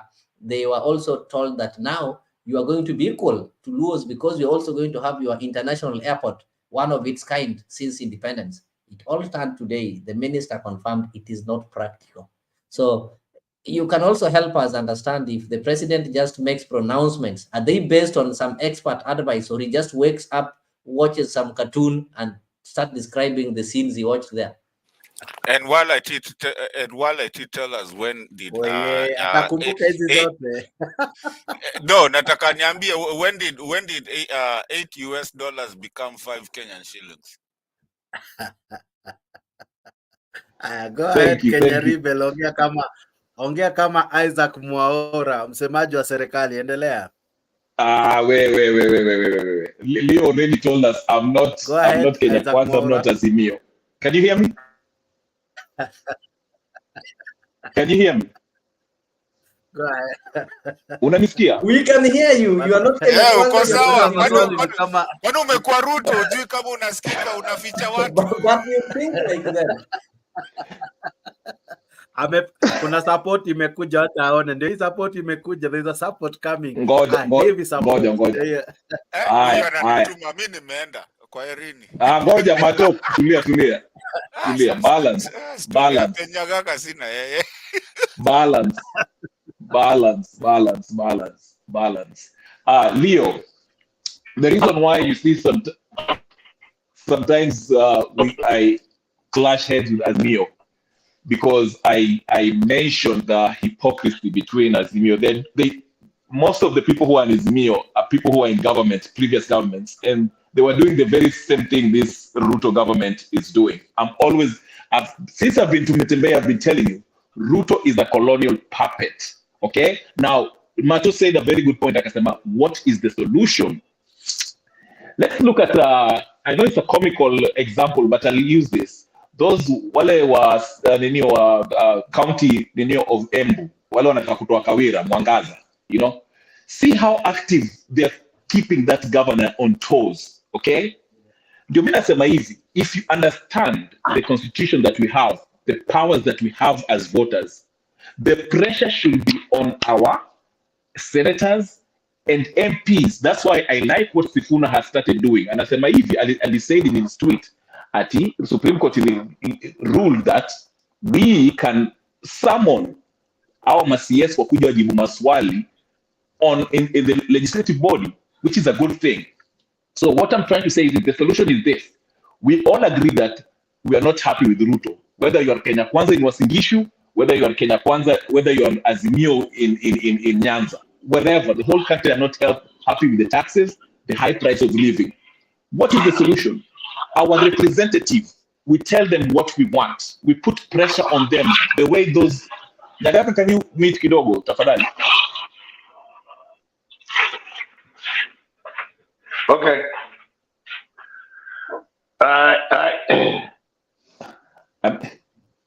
I meant to mute. Okay. So that's what I'm saying. Ruto is doing what he's doing because nobody is challenging him legally through the legislative body. Mato anasema vizuri, tunalialia hapa tunasema taxes. When we were finance bill vile ilikuanga kwa it was being passed, 89 MPs missed out. Most of them were Azimio MPs. They missed out in participating in that voting process. Alafu vile ilishapitishwa, they come in and start complaining that we are having high taxes, that we will see how we can bring the tax. While their job was to legislate, help make sure that Nino isipite. Mara tisijui wananuliwa. That's why I get mad akasirika na Raila kila siku akisema G2G. and he has the power to summon all the Azimio MPs who can agree with some of the Kenya Kwanza MPs to come up and to medicate the power that Ruto has. But sisi wananchi, we are buying, tunachezwa hapa, we are just so focused on Azimio versus Kenya Kwanza, we are missing the point that hatuwezi to take care of Ruto. That's why Ruto is doing whatever he wants. And there will be no solution. And I'm telling you, itazidi kuwa mbaya because Ruto knows nobody can challenge him if you're going to use the means that we can. Sasa mkienda maandamano, do you think that will kuvaa kusufuria, mtaanza kuchapana na polisi, then what after that? So you have to use the instruments that and the power that is given to you by the constitution to remove him, to challenge him, organize through the legislative body. Wachani kupiga makelele. That's why I get so mad when Martha Karua tells that it's fungwa sa. And to enjoy. We know he's joking. If you know anything about law, you know to enjoy. So do you agree with me with that solution, or do you see me now get to up on a chapa stories? Mato, you can go on. Lakini nikuulize history ya Sava mmeshindilia sana, lakini wacha niulize Mato hii swali ya Sava. Na nitaiuliza hivi, now that you really want us to talk politics, not disaster and issues. We have seen Kalonzo being fronted as I'll be playing more clips now. The Wiper leo amendos Kalonzo. They are now recruiting new members. We saw the president in Kitui. Is it Kitui or Machakos or the other day? Or in Mwingi, sorry. What is happening in Azimio? Mnataka kuretire baba. Pia yeye mwenyewe alianza kuongea ni kama they are headed in that direction. What is happening in Azimio, Kenya with Love? It's your turn, Kenya with Love. Yeah, my friend, I you know, I don't know how much time. I mean, maybe another time I'll come to, because you know where I belong. But Kenyan hii revolution yako Kenya rebel ni sawa tu. Hata sijui kama inaandikagwa hivyo by the way. Na alafu amevaa University of Notre Dame. Sijui alitoa wapi hii kitu bwana. Yeah, no, he's very right. He's a very right. Ako mali ni ukweli, hizo ndo maswali zenye anauliza saa hizi, and it's true. Those are the questions that we need to ask. Hata sisi saidi yetu pia si tunajiuliza. Unajua mimi nimerealize ni mtu wa UDA kama amenyamaza tu, anajifanya ako kwa kona pale hivyo, ako 50-50. Anakuja ni sawa tu, it's okay. Yes. Yes, ngoja niambie huyo kijana wakati ngoja nimalize pen, ngoja nimalize cause nilikuwa nakimbia, nikikuja hapo nakimbia. Kuna kitu nataka kumjibu, nitakungoja. Okay. So ametuuliza vizuri what is happening, and I want to answer him with what Sifuna said, that at times where we are now, Nandio, that is where Ruto was going to try and buy people.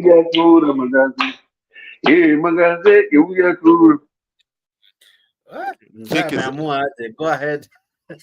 Was that me or that was him? That was Nyagaka. I don't know what he has decided to do. Umeanza kutuimbia hapa mangoma za nini? But Nyagaka kuimba ngoma za Mau Mau.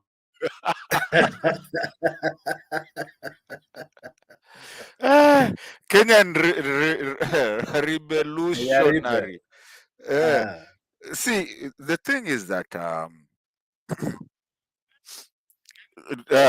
Sifuna said it very well. Akasema on national TV, akasema vizuri. Nowadays, because wanasikia wamepata hizi manamba zote, what they do normally, they just sit there, and by the time you're debating on something, they say put the question, because why? They have the numbers. So for them, they don't want to debate about anything. All they want is put the question. Ndio wachape kalale. Unaona? So that is what Sifuna said, actually, and he was very right.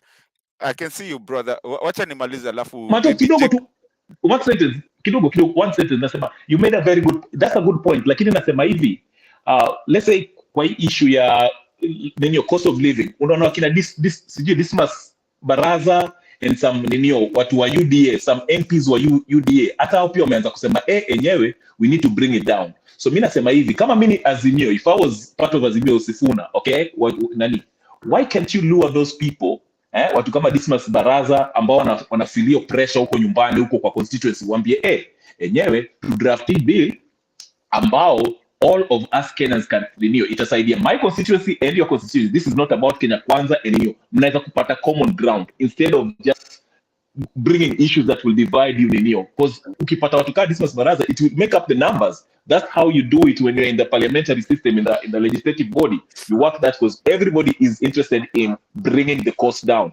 Each of our constituency. So issues kama hizo ndio mnafaa ku take advantage. That's why I disagree with Azimio. Mko na opportunity lakini you don't want to take it. Nyinyi mnaenda kupiga makelele huko mkisema G to G. Itawasaidia. That's my whole point. That's what I'm saying. But endelea pole. Mr. Chair, I hope you add me to just just a minute. Yeah, I will. Go ahead. Thank you. You see, this guy actually just saying the whole rot in our country, because mnataka tufanye vitu zenye already zinafaa already zishafanyika. So now when he talks about something like that, he's telling us to go work on the backyard and go through the backyard and come through from the backyard and not from the front yard, because front yard kuna umbwa kali, tupitie huko nyuma, hivyo ndio tunaweza ingia, even though tunajua tunafaa kuingilia mbele. Basically what I'm trying to say is that mentality that is really killing us, when people look like they're so beat up that we are not even understanding that there's come a time that actually we now start talking. You see, in this channel, it's been a long time since I've been here. When Mr. Jake is going wrong, I have to talk the truth and tell Mr. Jake, you're going wrong. And that is what it is. So we cannot keep on going there and giving excuses that kwa nini kama hivi amfanyi hivi sasa tufanye hivi. We will not solve anything in our country while we're doing that. And that is why I respect Raila and Uhuru and the guys that are there, because we are not going to play these games. Jake, you need a good home. You need your kids need to have a good home. Leo needs a good home. Penyagaka hata kama apendi ya Azimio will be hata huyu mwingine. Even me, it has to be done the right way. But if we keep on playing, kama mpati hivi, sijui fanyeni hivi, kama mfanyi hivi, fanyeni hivi, then we are not going anywhere, my friend. What's the right way, Mato? What's the right way? The right way is just doing the right way. There's no sections of doing the right thing. Unaona hiyo picha iko nyuma ya Jake? Hiyo picha ya nyuma iko nyuma ya Jake, kama ni ya kuanikwa hapo itaanikwa na msumari mbili, ama kama ni 3 sijui ameanika na ngapi, tutaanika na msumari mbili ndio ikae vizuri.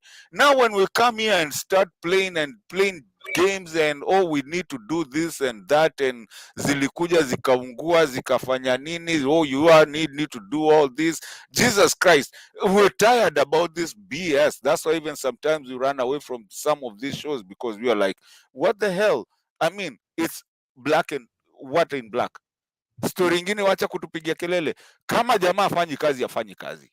Kama jamaa unalalamika na mdomo mmoja, unalalamika na hiyo mdomo mwingine haiko. Jesus Christ, let's do it. Kwani hao wengine walikuwa before him ni kina nani, ndio unatupatia tukue na excuse? Ndio maana legislative body is supposed to check the government. We don't give up. Okay, we don't give an F about legislative anything. We give them the power to do whatever they are doing, and they are not si baba yetu na nini. We are the one that tells them how the law is going to work. So when you come and call us hot hair, we don't care. You can go home with your hot hair. is us, the covenant that we decided to do. If he's not working with us, even George Floyd, mnapendanga kutumia nini America sana. When George Floyd passed, kila kitu libadilika. Why? Is it that the Supreme Court couldn't have made any decision? Kenya, we need to stop the BS, bwana. Who's this kina nini Kome? Who's Ruto? Who's Raila? Who's Uhuru? It's us that makes the constitution and the agreement of how we are going to live together. Other than that, Wakamba sisi tuko na mishale zetu, tukae huko kivyetu. Ukikaribia my friend na kugonga na kila kitu na mshale yote. Na mimi nikikuja kwako pia mimi nichape. Tit for tat is a fair game. Na tuendelee. Yeah. Then Nyagaka, I see your hand up in the air. I hope you'll not sing a song. No, I was Jakes, I'm sorry. My mom is 98 and I was singing when she was growing the song before back then. Lakini huyu Mato, kuna show wengine wananifukuza mazee. Hiyo story kama Fox Noise, Fox News hapa tunaangalia. They have only one side of the story to tell.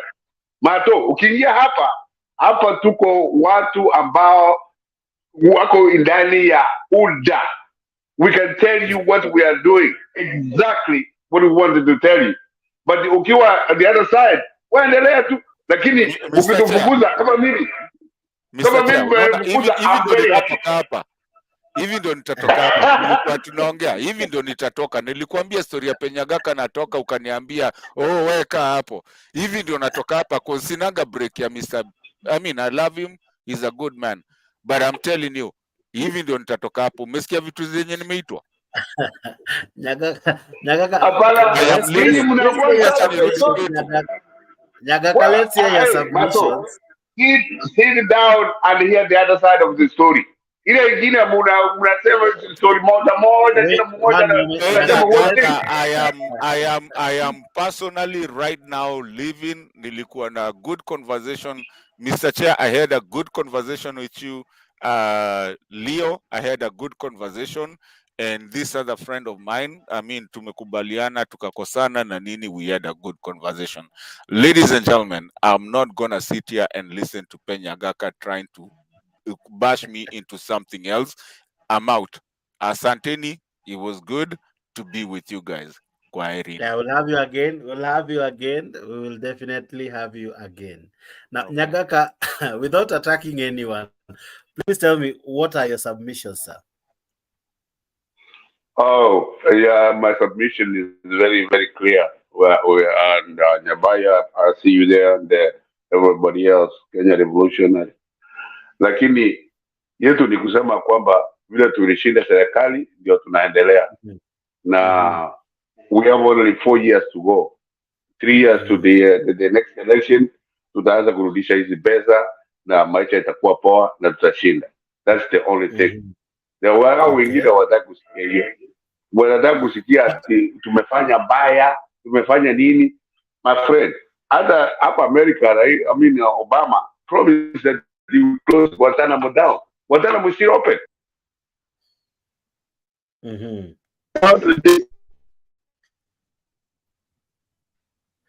But then again, Nyagaka, how will the president bounce back with all this negativity all around?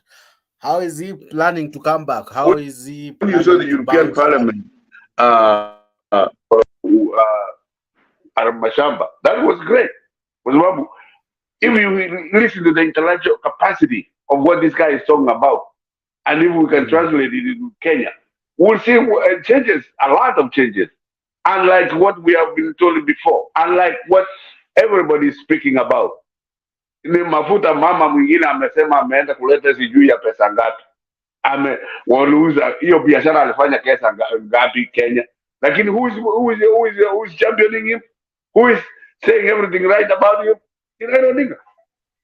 You cannot, even a simple person huko kushago atakuuliza huyu mama alianza hiyo biashara wapi? Hata mama yake alisema hata juu mtoto yake iko wapi. My friend, thank you very much James for letting me in, but vile nikizungumza vitu ya UDA ndio nafanya wengine wanasikia mbaya, so be it. That is the majority. Go ahead. That's the majority. Yeah, that's the majority of who won the elections in Kenya last time. Come on, Nasema.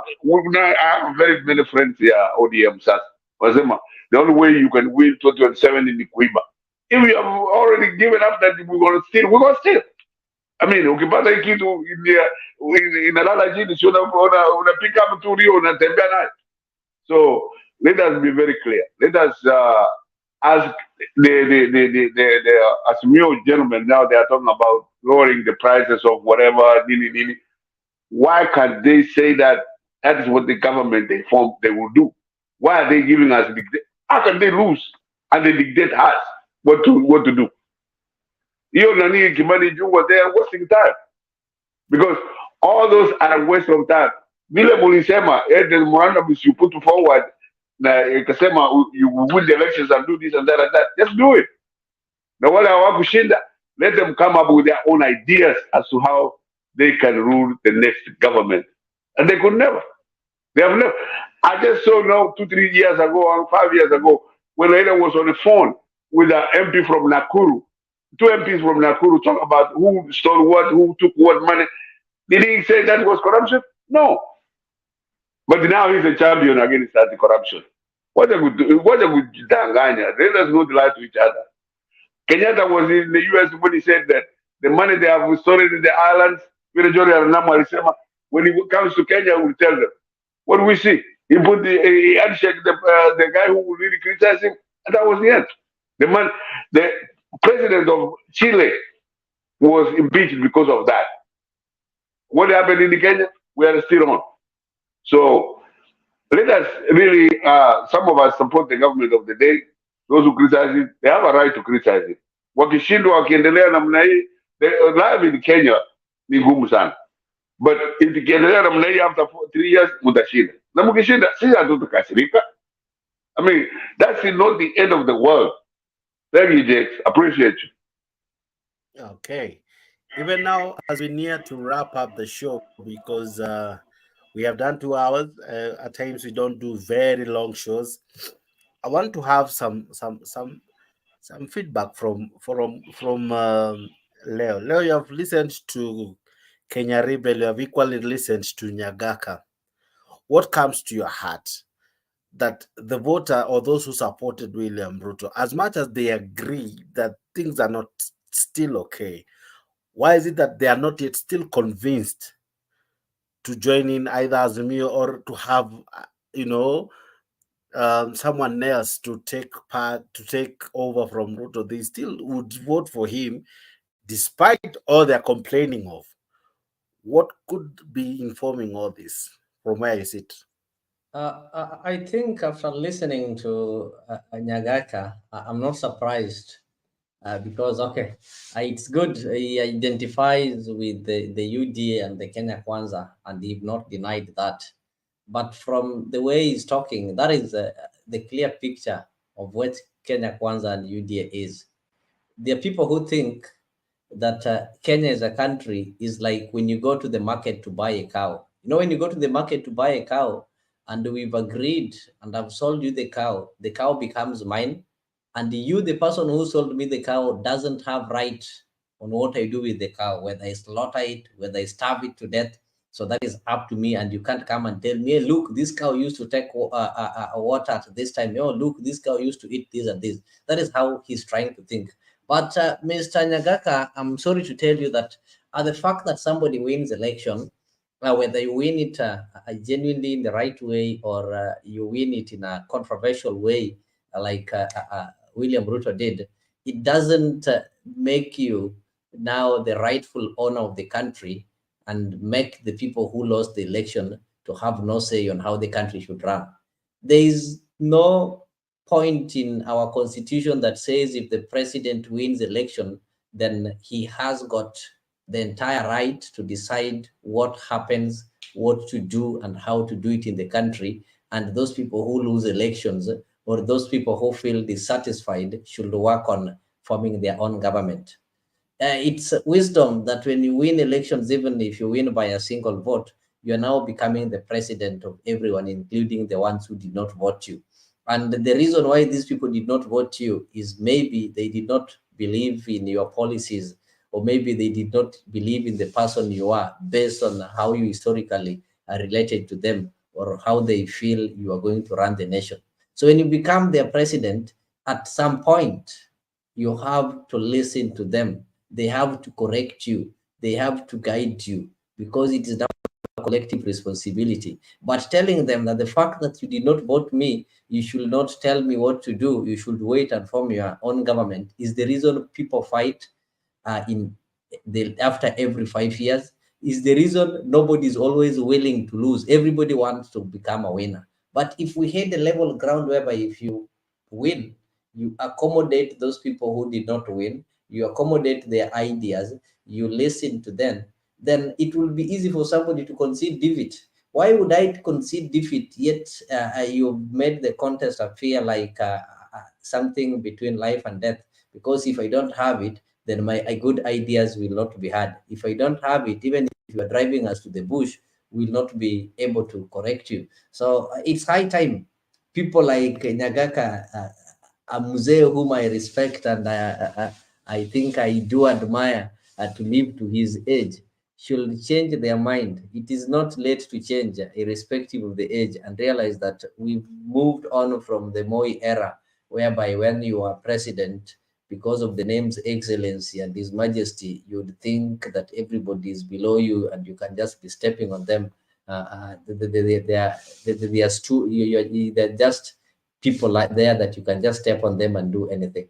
So the country, as a matter of fact, it is true, UD and Kenya Kwanza has got 4 years remaining. And at the end of the day, the 4 years are going to end, and the Kenyans are going to judge them based on how they deliver.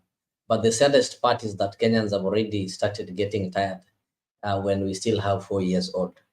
Never did they get tired with Uhuru Kenyatta at this age. They started getting tired with Uhuru Kenyatta maybe in the last year, and they were incited to get tired. That is when Uhuru Kenyatta was serving his second term. But if you see them getting tired with you in the first year, you need to be worried. Kenyans never got tired with Kibaki in the first years of election. Actually, after elections, Kibaki enjoyed support of almost more than 70% of Kenyans, and there was nobody opposing him. Things only changed some 2 years to election when he failed to fulfill the political promises. But the other people were okay with him. Kenyans never got tired with Moi at the first years when Moi took government and declared that naenda kufuata nyayo ya Kenyatta. Things changed when Moi had been in that office, I think after some years, more than 4 years. That is when Kenyans started seeing that, okay, Moi can do this. But initially, Moi was a good man. And even marriages, they don't break during honeymoon. Most marriages break after people have undergone through different events. But if you see people exchanging rings today, then the next day the marriage starts breaking, people start talking to at each other instead of talking to each other or talking with each other, then you need to know, or you need to understand that this marriage is meant to fall. And if William Ruto will be voted in 2032, whether he changes or doesn't change, then we will live to tell people that we should never underrate the power of many fools, actually, when they are in large numbers. Did you just call Kenyans fools? I'm not saying Kenyans, I'm saying if it will be voted, they normally say experience is the best teacher, but your own experience is not the best teacher. But at this moment, Kenyans are experiencing, they are reaping from what they saw during the elections. So if they will not learn.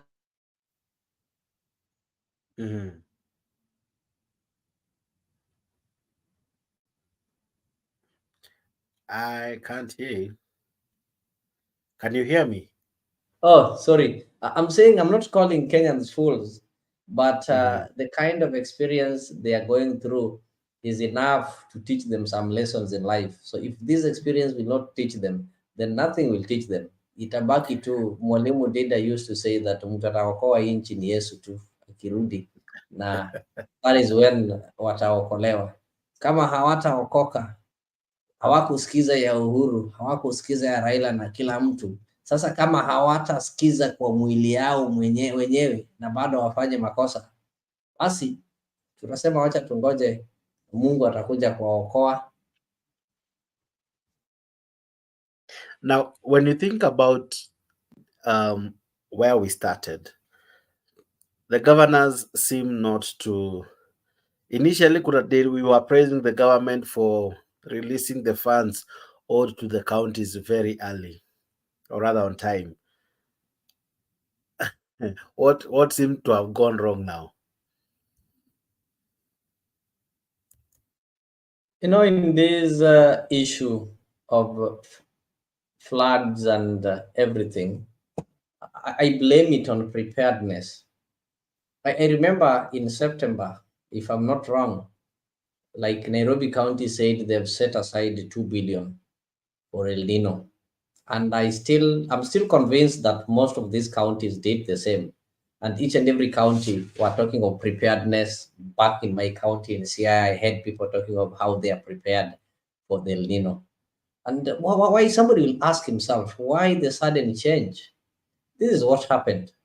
And I also blame the governors for over listening to William Ruto. After putting aside this money, William Ruto came and told them that now we've prayed, we'll not have El Nino, but we'll just have some overstretched rainfall. So I think some of them went and dedicated this amount that was set aside into some other expenditures. So now El Nino is here. They've already spent that money.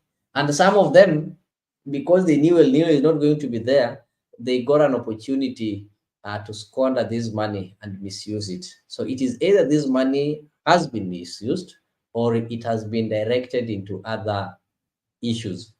And this one is because of misinformation. You know, the most important thing in building, even if you're having your organization, the most important thing in building an organization is communication.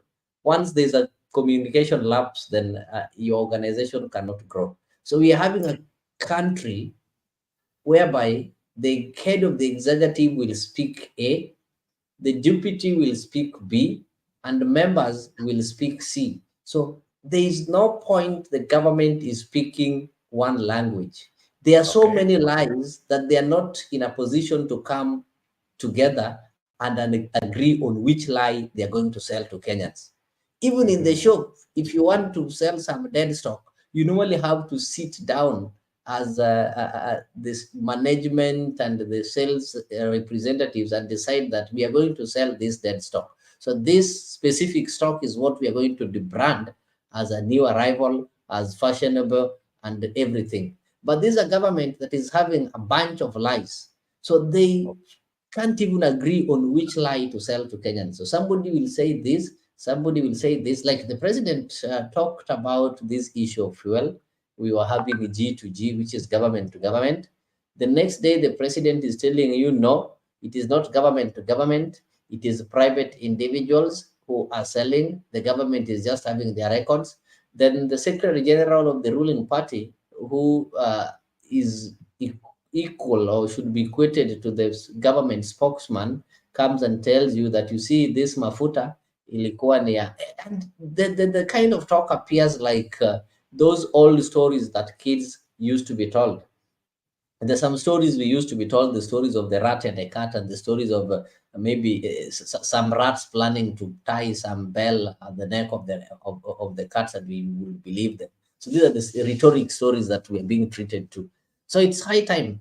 Though nobody can pray for a country to fall, because this is our country. When Kenya fails, we are equally failing. Maybe you might think you're not within the country, but there's a responsibility. When things are bad back in the village, those who are not in the village are the ones who are now sharing this responsibility, because they're the ones who will be sending some incentives back to the family and the relatives and villagers over there.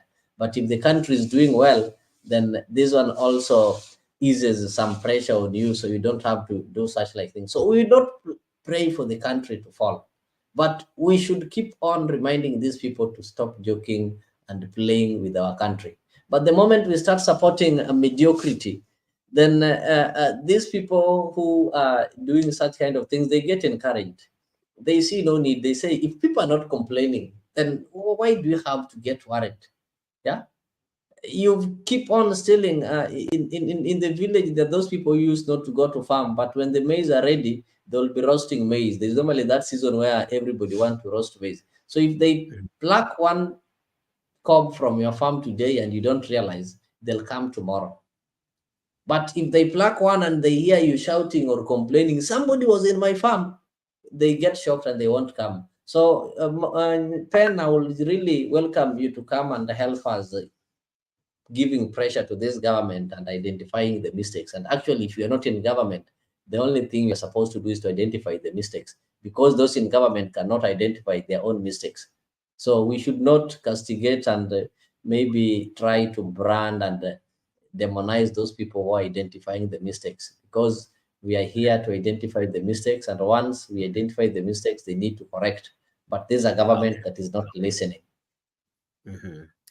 Awesome. I couldn't have put it more better than you. And Nyagaka, I don't know if you're still there with me. I would wish to give you your closing remarks. Equally, hear your last sentiments as I even wrap up the show. All right, thank you very much, Jake. And I really feel honored when a young man like Nyabaya always quotes me and quotes my age. Nyabaya, I am that old, and I still remember when we came to the States, the dollar was shillings, 7 shillings to a dollar, and now it's 150 to a dollar. So in an area now, at the combo, nini. So we have to accept the facts for what they are. Nyabaya, what I was saying was, if one party loses, and we have ruled in the Constitution that mirrors the American Constitution. If one party loses, it does not dictate what the other party would do. They have to wait for their time, and they convince enough Kenyans so that they can vote for them. Some of us do not see this to be the end. When I call it Ruto or Mashamba, when I check on the server, that's your man. Why should you call him that? He is my man. That's what I call him. Whatever I want to call him. He likes land, and he took the land, and we saw it. So some of us are very privileged. If I come to Kenya, I would really want to call him Madam Mashamba. Sakayo amekubali ni mzuri sana. So Jakes, keep continuing to do this job, and my young son Nyabaya, come in and really challenge us. And to challenge is not bad. To poke holes to what this government is doing wrong is nothing wrong. We cannot defend that forever. No, we only see that if you think that that's the end of the world, if you don't win, that's the end of the world. You ndio inatusumbua wengine, kwa sababu you win some, you lose some. Hiyo ndio tu tunaendelea. Now, the last word, Nyabaya, America is divided into two. You don't call it this United States, you call it United States. Texas, for example, you can never have a Democrat win a statewide election. California, you would never have a Republican win a statewide election. Simekubaliana namna hiyo, they have their own ideas, their own agendas. Even in Kenya, we will continue to do that. We are a young democracy, and we hope that when you guys are in your 40s and late 30s and 50s, you would have seen enough to change the Kenyan political system to where it is emphasized on helping a lot of people. Kwa hivyo, don't feel bad. Some of us would never be disappointed ya kwamba umekosoa serikali hii ya UDA vibaya sana. No, continue doing that. But when some of us point out that if watu ambao you guys are really protecting, kama huyu mama ya mafuta, alipata hii pesa wapi? Alipata hii biashara wapi? That's not wrong. We're asking a simple question. Na nyinyi mkiuliza ile mnauliza juu ya serikali ya hii, there's nothing wrong. That's what a democracy is all about. You openly ask questions or criticize or whatever according to the political system. Sio kuenda kupigana.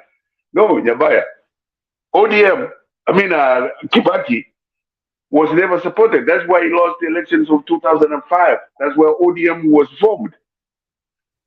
Moi was nearly overthrown. That's when some of us were really liking Raila Odinga.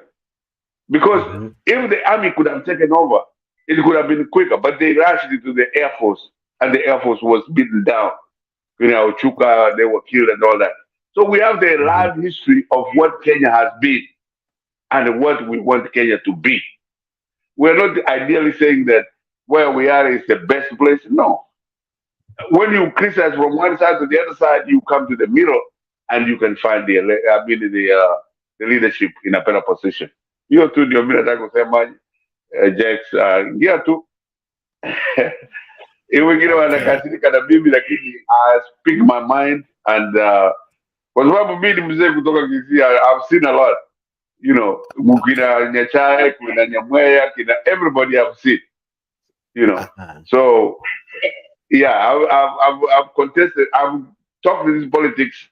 Wakati nani mzee Oginga Odinga walianza na my uncle Daudi Abuya. Those are the people that really shaped our thinking. Sasa kuona sasa na wengine wetu wanakasirika. We have seen a lot. We were listening at that time. In the 80s, 81, I wasn't even talking. We were listening to hear what these guys are talking about. Yeah, so we have seen a lot and we will continue to see. And you guys are welcome to the club and the Jax. It is a very good show. We can air our views the way we want. Thank you very much. Awesome. Nyambane, sorry, Agaka, asante sana. Leo, I give you 2 minutes to wrap up.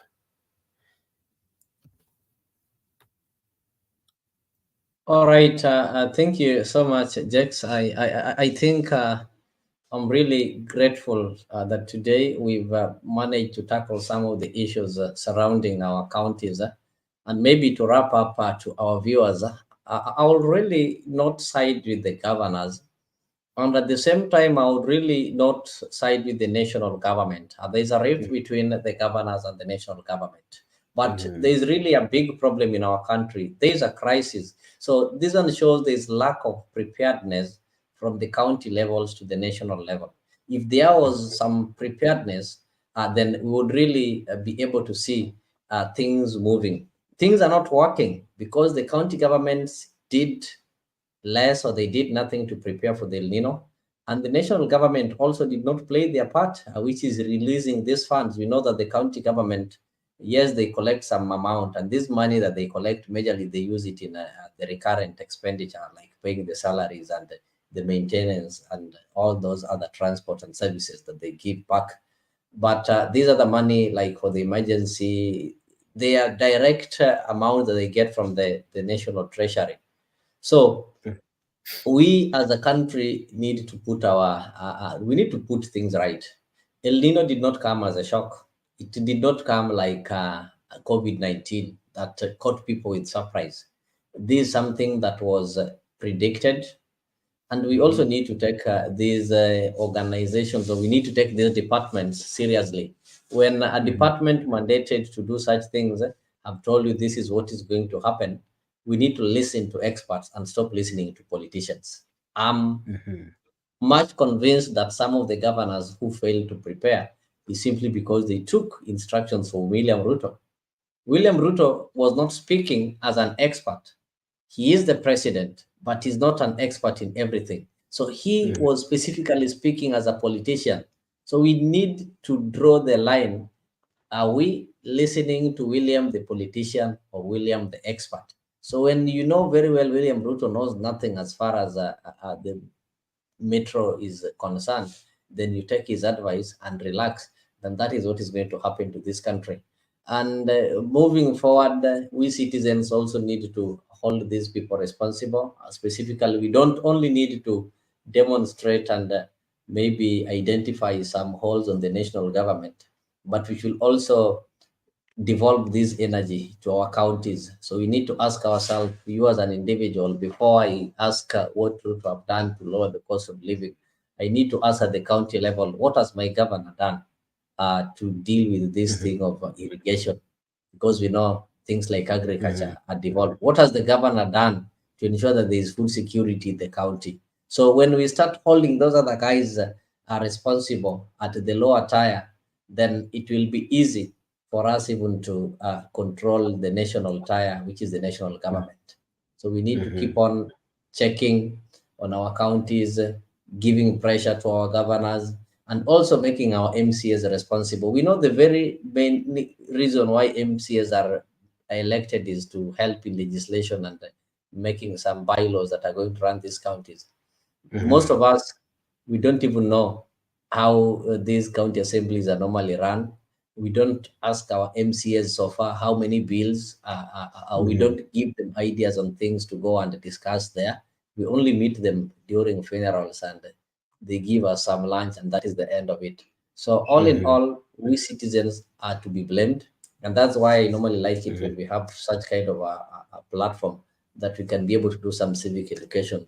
Maybe the people who are there in the olden time were able to get some civic education. We used to, they used to have, I wasn't there, but I was told that during the time of Nyagaka, they used to have the public barazas, and the chief would come and tell you what government is supposed to do and what the government expect from you. People will make their own access roads. If your road was not maybe well kept, the chief will summon you. But nowadays, people don't know that. We listen to politicians. So this kind of forums, we need to keep them, and I will encourage people to keep on joining them so that we can be able to get some little of civic education. And they're the ones that are also going to determine and shape how we elect and choose our leaders. Because if we give this responsibility to politicians, they will always do it towards their own benefit. And a politician will always be happy when you depend on them, because the moment you stop depending on them, then they also lose relevance. So with all those many remarks, I really appreciate being here. And anytime you are live, I'll always try to come at least to say a word or to learn something new.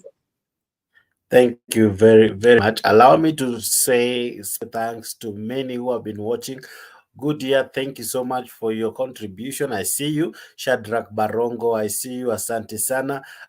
Many who were commenting up kwa comment section. Dunia ina mambo. Long time. Hope you're doing well. Sarah Oungo, I see you. Asante sana.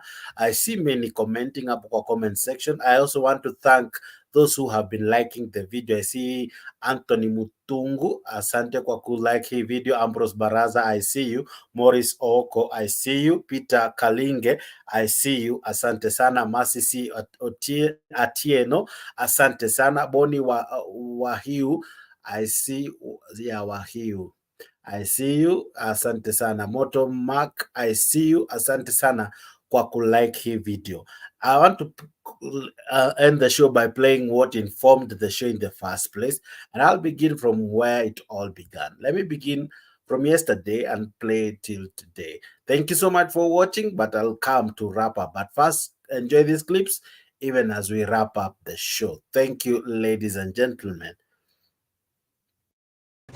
In a heated salvo in response to Mombasa Governor Abdul Swamad Nasir, who had faulted the national government for failing to provide relief aid to affected communities at the coast, the DP said the Mombasa County government was hoarding funds, and yet it has enough funds to offer relief aid. The Deputy President spoke while distributing food to more than 1,000 families affected by the El Nino floods in Kisauni, Mombasa County. Deputy President Rigathi Gachagua visited families affected by floods in Kisauni, Mombasa County. His thoughts not only on the situation that had brought him here, but apparently on remarks made by Mombasa Governor Abdul Swamad Sharif Nasir. Hatutaki governor yeyote kulaumu serikali kuu, ati serikali kuu haitoi chakula. Hata wewe governor uko na pesa. Kama watu wanakufa, hiyo pesa unaweka kwa benki, ifanye kazi gani?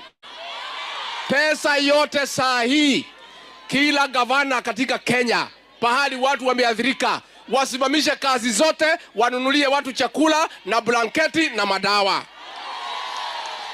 Hii shida ikikwisha, tutarudi kwa mambo ya maendeleo. Tumekubaliana?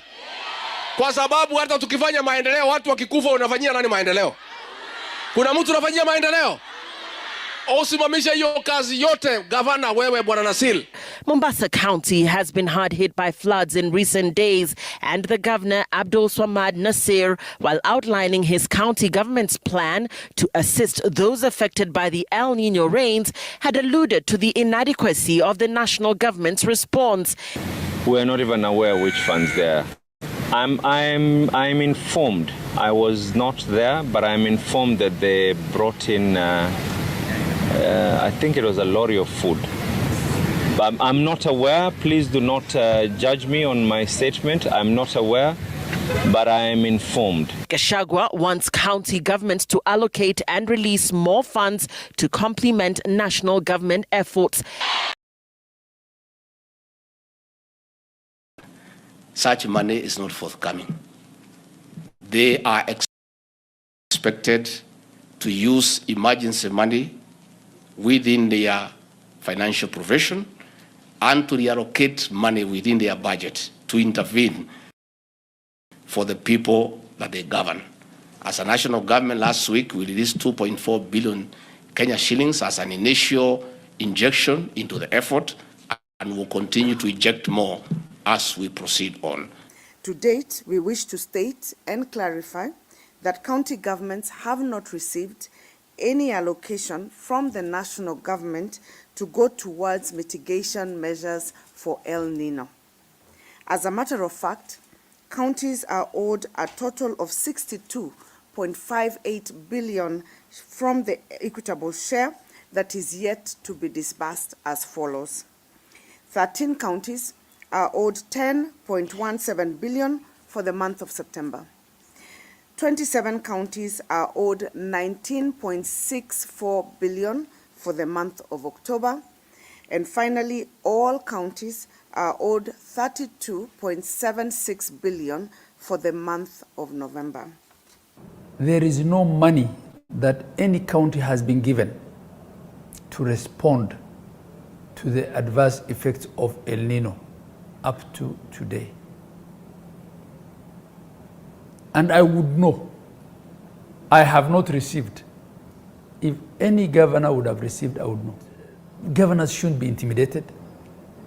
They shouldn't be vilified. They should not be pitted against the people. And they should also not be pitted against each other. Governors are not in competition. No. We are each trying to deal with our own situation.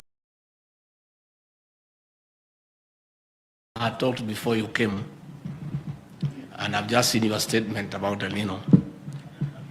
It's good. I had explained that when we met here, we did agree that the partners will look for funds, the national government will look for funds, and the county governments will mobilize resources within their budgetary provision to intervene in the respective counties. And all this money we applied within the coordination framework that the governors and the county commissioners chair in our counties. We did not agree anywhere that we'll give money to the counties for El Nino. So we want to make a clarification that whatever money the national government will apply will come from our end, from our part of the shareable revenue. And we expect the county governments also to look for resources within their allocation from the shareable revenue and from their own source revenue, so that we understand each other. What we have agreed to do as a government is to give logistical support where county governments are able to mobilize resources for food, medicine, blankets, and other interventions. The Kenya Defense Forces will provide the aircrafts to take this food to areas that are not reachable because of the situation that we are in. So we encourage everybody to mobilize resources within their space. Even ourselves as a national government, we didn't have a budgetary allocation for El Nino. We are mobilizing resources within what we had already planned to remove here and there to get some money for this intervention. And we encourage the county governments to do the same. So I just wanted to make it very clear that there is no money the national government will allocate to the counties for El Nino. We encourage them to mobilize resources within what they have to intervene on behalf of the people that they govern, and the national government will do the same. We are looking at allocations within our ministries, our departments, and see where we can get some money to mobilize for this emergency. Again, I call for our development partners to continue supporting the El Nino mitigation so that we can be able to help our people in these very difficult circumstances. We had the military, they had come here to make a presentation on resilience, but we did not get time. I will encourage that you share with our secretariat to share with everybody else. And I'm sure when we meet next, we'll put you in the agenda so that you can make that very important presentation. We are available for a meeting next week, next month, February, May, whatever. We are here we are available, so if you think that we need to have a meeting in February, my office is ready, we are available. If you want another one in May, whatever, we are available, because this is very important. The donor portfolio is very critical for our country's development, and therefore we must create time to be able to work on it. With those very many remarks, I want to wish you a good afternoon.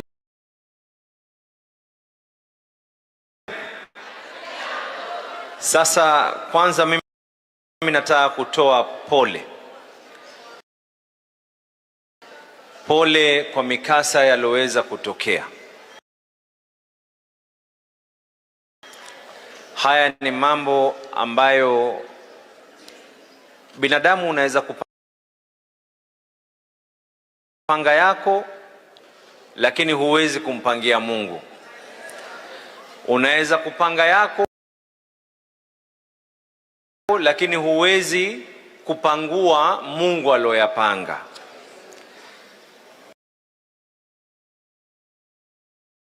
Mivua yalipoingia, mimi nataka kutoa uhakikisho, na nyinyi nyote mnajua, mvua iliyoweza kunyesha takriban kuanzia masaa 24 mpaka 48, kiwango chake kililingana na asilimia 35 ya mvua ya mwaka mzima ilinyesha kwa siku moja na siku mbili. Nyote mnajua hali ilivyo. Lao hatukufanya yale ambao tulikuwa tumefanya, huu mji ungelikuwa umedidimia. Lakini sasa tuongee yale tuloyafanya. Kwanza, mimi nilizunguka Mombasa nzima, kila eneo. Nilienda Likoni, nilienda Changamwe, nilienda maeneo ya Mvita, nikaenda maeneo ya Jomvu. Siku ya kwanza ile kinyesha, mimi niliingia hata paka Magogoni.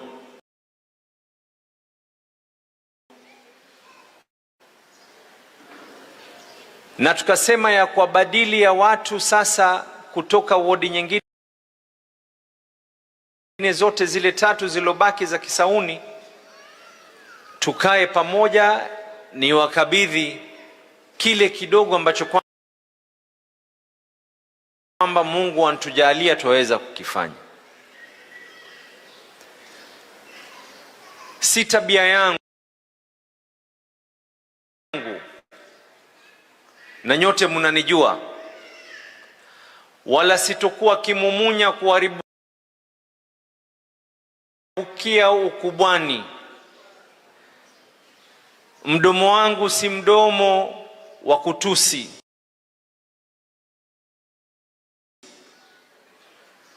Mdomo wangu si mdomo wa kuzungumza lugha za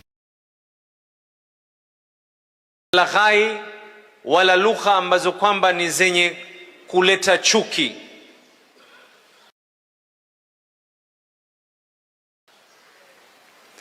Lakini likibidi, inabidi litendwe.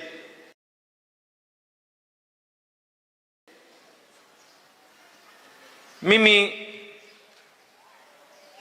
hakuna ambaye kwamba hakaribishwi Mombasa.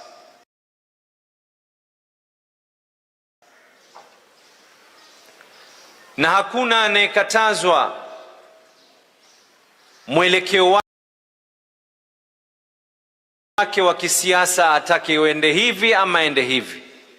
Kila mmoja ni hiari yake kufuata mwenendo anaotaka. Kama vile mimi na ninaowaweza mimi nitaendelea kusema ya kwa chama ni cha ODM, mwingine pia ana haki kuweza kuzungumza.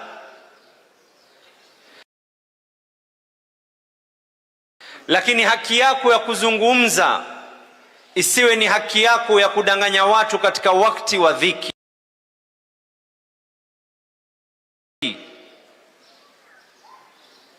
Haki yako ya kuweza kuzungumza isiwe ni haki yako ya kuwanyanyasa watu na kuwasunduga na maneno. Ukweli lazima tuzungumze. Leo hapa katika hii Mombasa, wakati mimi na ndugu Orengo tuko katika sehemu nyingine,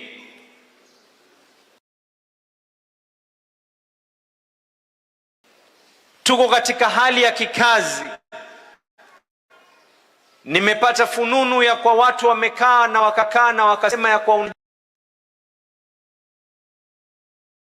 unajua tumepeana pesa kwa gavana wa Mombasa.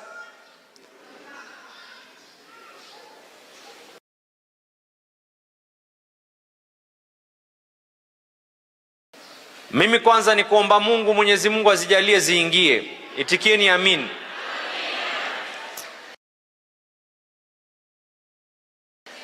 Lakini urongo, Waswahili wana msemo,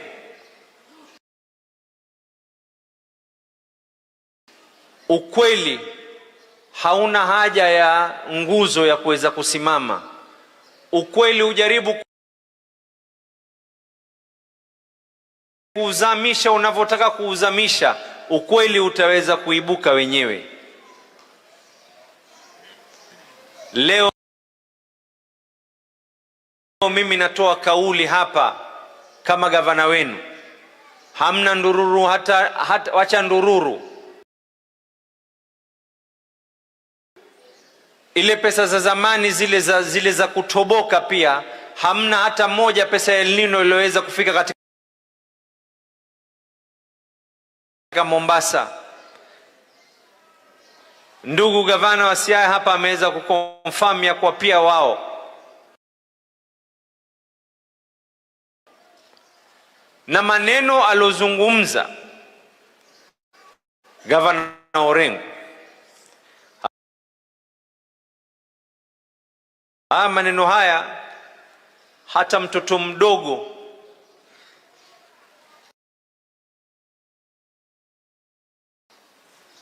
yule ambaye kwamba mwenye kwenda madrasa, hadithi za kwanza zile tunafundishwa maneno ya mtume wetu Muhammad sallallahu alaihi wasallam.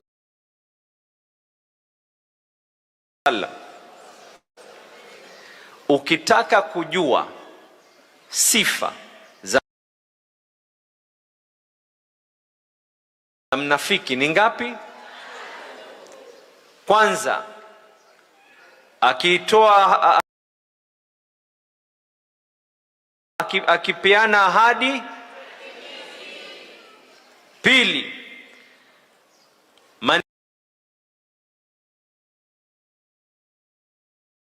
maneno yake huwa ni ya. Tatu,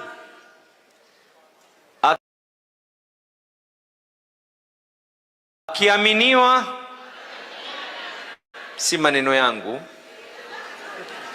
maneno ya Mtume Muhammad sallallahu alaihi wasallam. Tena mimi nilipoyataja nyote muya nini,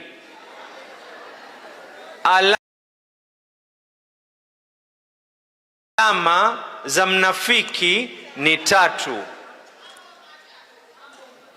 Hayo matatu.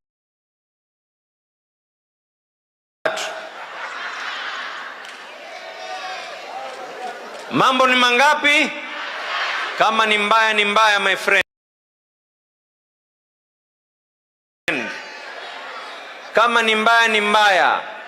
Na mimi nitawaambia sababu kwa nini gavana wenu anachapwa. Mimi msimamo wangu naendelea kuwa na msimamo ule ule. Si banduki.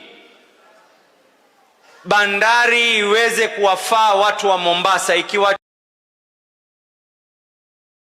choma chomekeni. Hamna hivi wala hivi, my friend. Kama itakuwa ni kutimiza sifa zenu tatu, ndio mutaona ya kwa mutamfanya Gavana Abdul Swamad alewelewe. Mimi mizizi yangu ni watu wa Mombasa, na watu wa Mombasa mizizi yao, tabia yao ni kama mibuyu, kuyakata ni ngumu mno.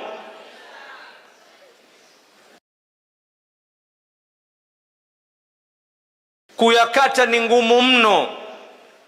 Mimi nina radhi za wazee wangu na nina radhi za watu wa Mombasa. Kwa hivyo tukaneni, toweni kucha zenu,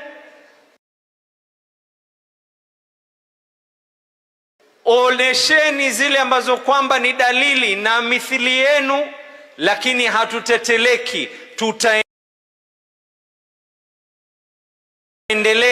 hatukusimama hapa tena. Wale wenye kunipinga sasa walinipinga tangu nikiwa katika bunge nilipokuwa natetea masala ya bandari. Tutaendelea kuzungumza, likiwa choma chomekeni.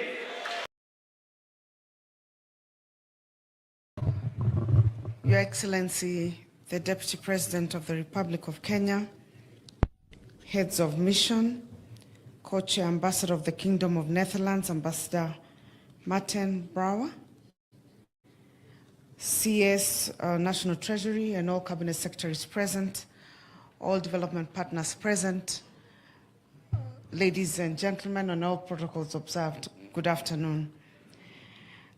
Allow me not to dwell too much on the issue of the finance and the presentations. I think also I was in Treasury, yes, but maybe many of you don't know that the presenter of the plan and the MTP was my boss and teacher. He's actually the one who got me interested in economics and taught me economic policy. And I think most of the things that have been said here were very clear and aligned, both from the national and county governments. I think the only thing that we're really concerned about is on the recognition of the role that the counties will play, especially in the framework of coordination of the development partners. You have had, when the MTP was being presented and the plan, it was very clear we have worked together with a team from the President's office. They have been consulting and working with the county governments. We have aligned our CIDPs to the MTPs to make sure that the key priority areas of the Kenya Kwanza government are articulated for the next 5 years in all county governments' plans. We have identified the various value chains that will inform the interventions, especially in trade and industrialization and development. And so I will not go into the details, but let me also mention at this point, Your Excellency, we apologize for coming late. we had a critical clash because of an urgency with the KIPES. They had stalled for the last 3 months, and we had been given a deadline to get them up and running by His Excellency. And today was the only day you could find the governors and find the National Ministry to sign the agreements that we needed, the intergovernmental agreements to release the flow of funds to ensure that the KIPES are now started off. We are completely aligned. Every county this morning, we signed 18 counties signed for their KIPES, the County Aggregation and Industrial Development Plans, which is in line with all the value chains. Now, ladies and gentlemen, in Your Excellency, we are pleased to be part of this forum as the Council of Governors, and we recognize the objective is to review the progress and challenges in the implementation of the various programs and offer strategic direction for better cooperation and coordination. I also would want to mention that there had been, this framework started all the way when we started the devolution in 2013, and I had the privilege and the honor then to be the Minister of Devolution. And so it's the frameworks that have been revised, and we have suggestions on how we can strengthen that framework to make it more effective, and therefore to be able to support the plan and the medium-term plan for the government, both the plan for the Kenya Kwanza and the medium-term plan for the government. We all recognize that devolution is enshrined in the Constitution, and therefore we have 2 clear levels of government, and we envision that an efficient and effective accountable governance system would work between the 2 levels of government in consultation and cooperation, as we have been doing with the national government and as I have mentioned. We also understand that within the structure of government, we have the Council of Governors, secretariat that coordinates, or helps coordinate the second level of governments, which is the county governments.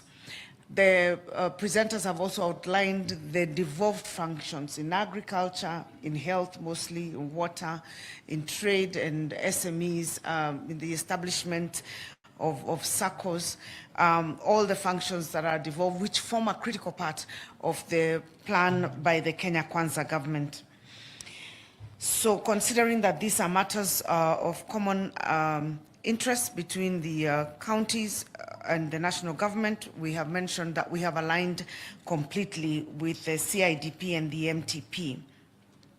So what we would want to just suggest is to ensure that there is a clear flow of information between the county governments, being actually the implementers at the local level, and the development partners and the national government.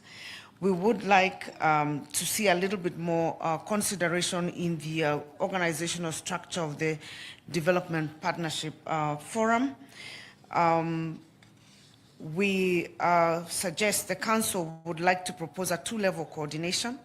The national level coordination targeting the development partners supporting interventions at the national government level, and the Council of Governors coordination level coordinating development partners supporting interventions at the county level. This nuanced approach allows for a comprehensive development partners engagement framework that addresses the unique structure that is the Kenyan devolution structure. We would also want the strengthened coordination of all development partner support, both at the national and county levels, is critical. We recognize that. And our strategic focus, therefore, should be to strengthen the system and fill in gaps where necessary, especially in reducing legal, policy, and administrative barriers within the government to ensure resources address the intended purposes promptly. We are also currently staring at grants. Maybe I should mention the challenges that we're facing, allocated to county programs expiring before they are utilized. An example is the Climate Smart and the NARIC funds as a result of the new amendments to the PFM Act, Section 191A to E, requiring counties to enter into intergovernmental agreements with the National Treasury for the transfer of additional allocation. As a council, we desire to have the bottlenecks removed. We have made This requests an exemption for counties for this financial year. Nothing has been forthcoming of late, but I thought it was something that we would be able to, we wanted to suggest that a consideration of the repeal of this existing provision to be considered. Finally, and as we aspire to achieve seamless coordination with development partners, we encourage development partners to actively engage the Council in co-creating new programs, especially in the social sector, bottom up, and designing effective and impactful implementation models that can be successful in implementation of the various interventions. The Council emphasizes that there is a need to adhere to agreed fund flows, mechanisms, and clearly define the roles of all the implementing institutions to mitigate implementation drawbacks. So, to be more specific, on the Development Effective Group, where we have the co-chair of the national, it's co-chaired by the National Treasury and Development Partners Group, heads of corporation, co-chairs, we are requesting that you consider that the Council of Governors is moved from participants, because we are not just a participant, we're a level of government, to actually at that level of leadership, considering their coordinating activities at the county level. There'll be no other way legally to implement the programs if you don't recognize them as governments. The second one is on the Development Partners Forum, where we have His Excellency the Deputy President chairing and co-chaired by the development partners, groups, and heads of missions. And at their participants, we have the cabinet secretaries and heads of missions, and you only have the chair of the Council of Governors represented. We would request that at that point you include the chairs of the various committees at the Council, because they work in tandem with the respective cabinet secretaries. Like today morning, we had Chair Trade and the Council of Governors, being led by the Chair of Trade, signing the CAIPS agreements with the Minister for Trade. Similarly, we have signed similar intergovernmental programs and arrangements as signed between the chair of the respective committee and the cabinet secretary. And that framework has been established since 2013 under the intergovernmental framework. So those are my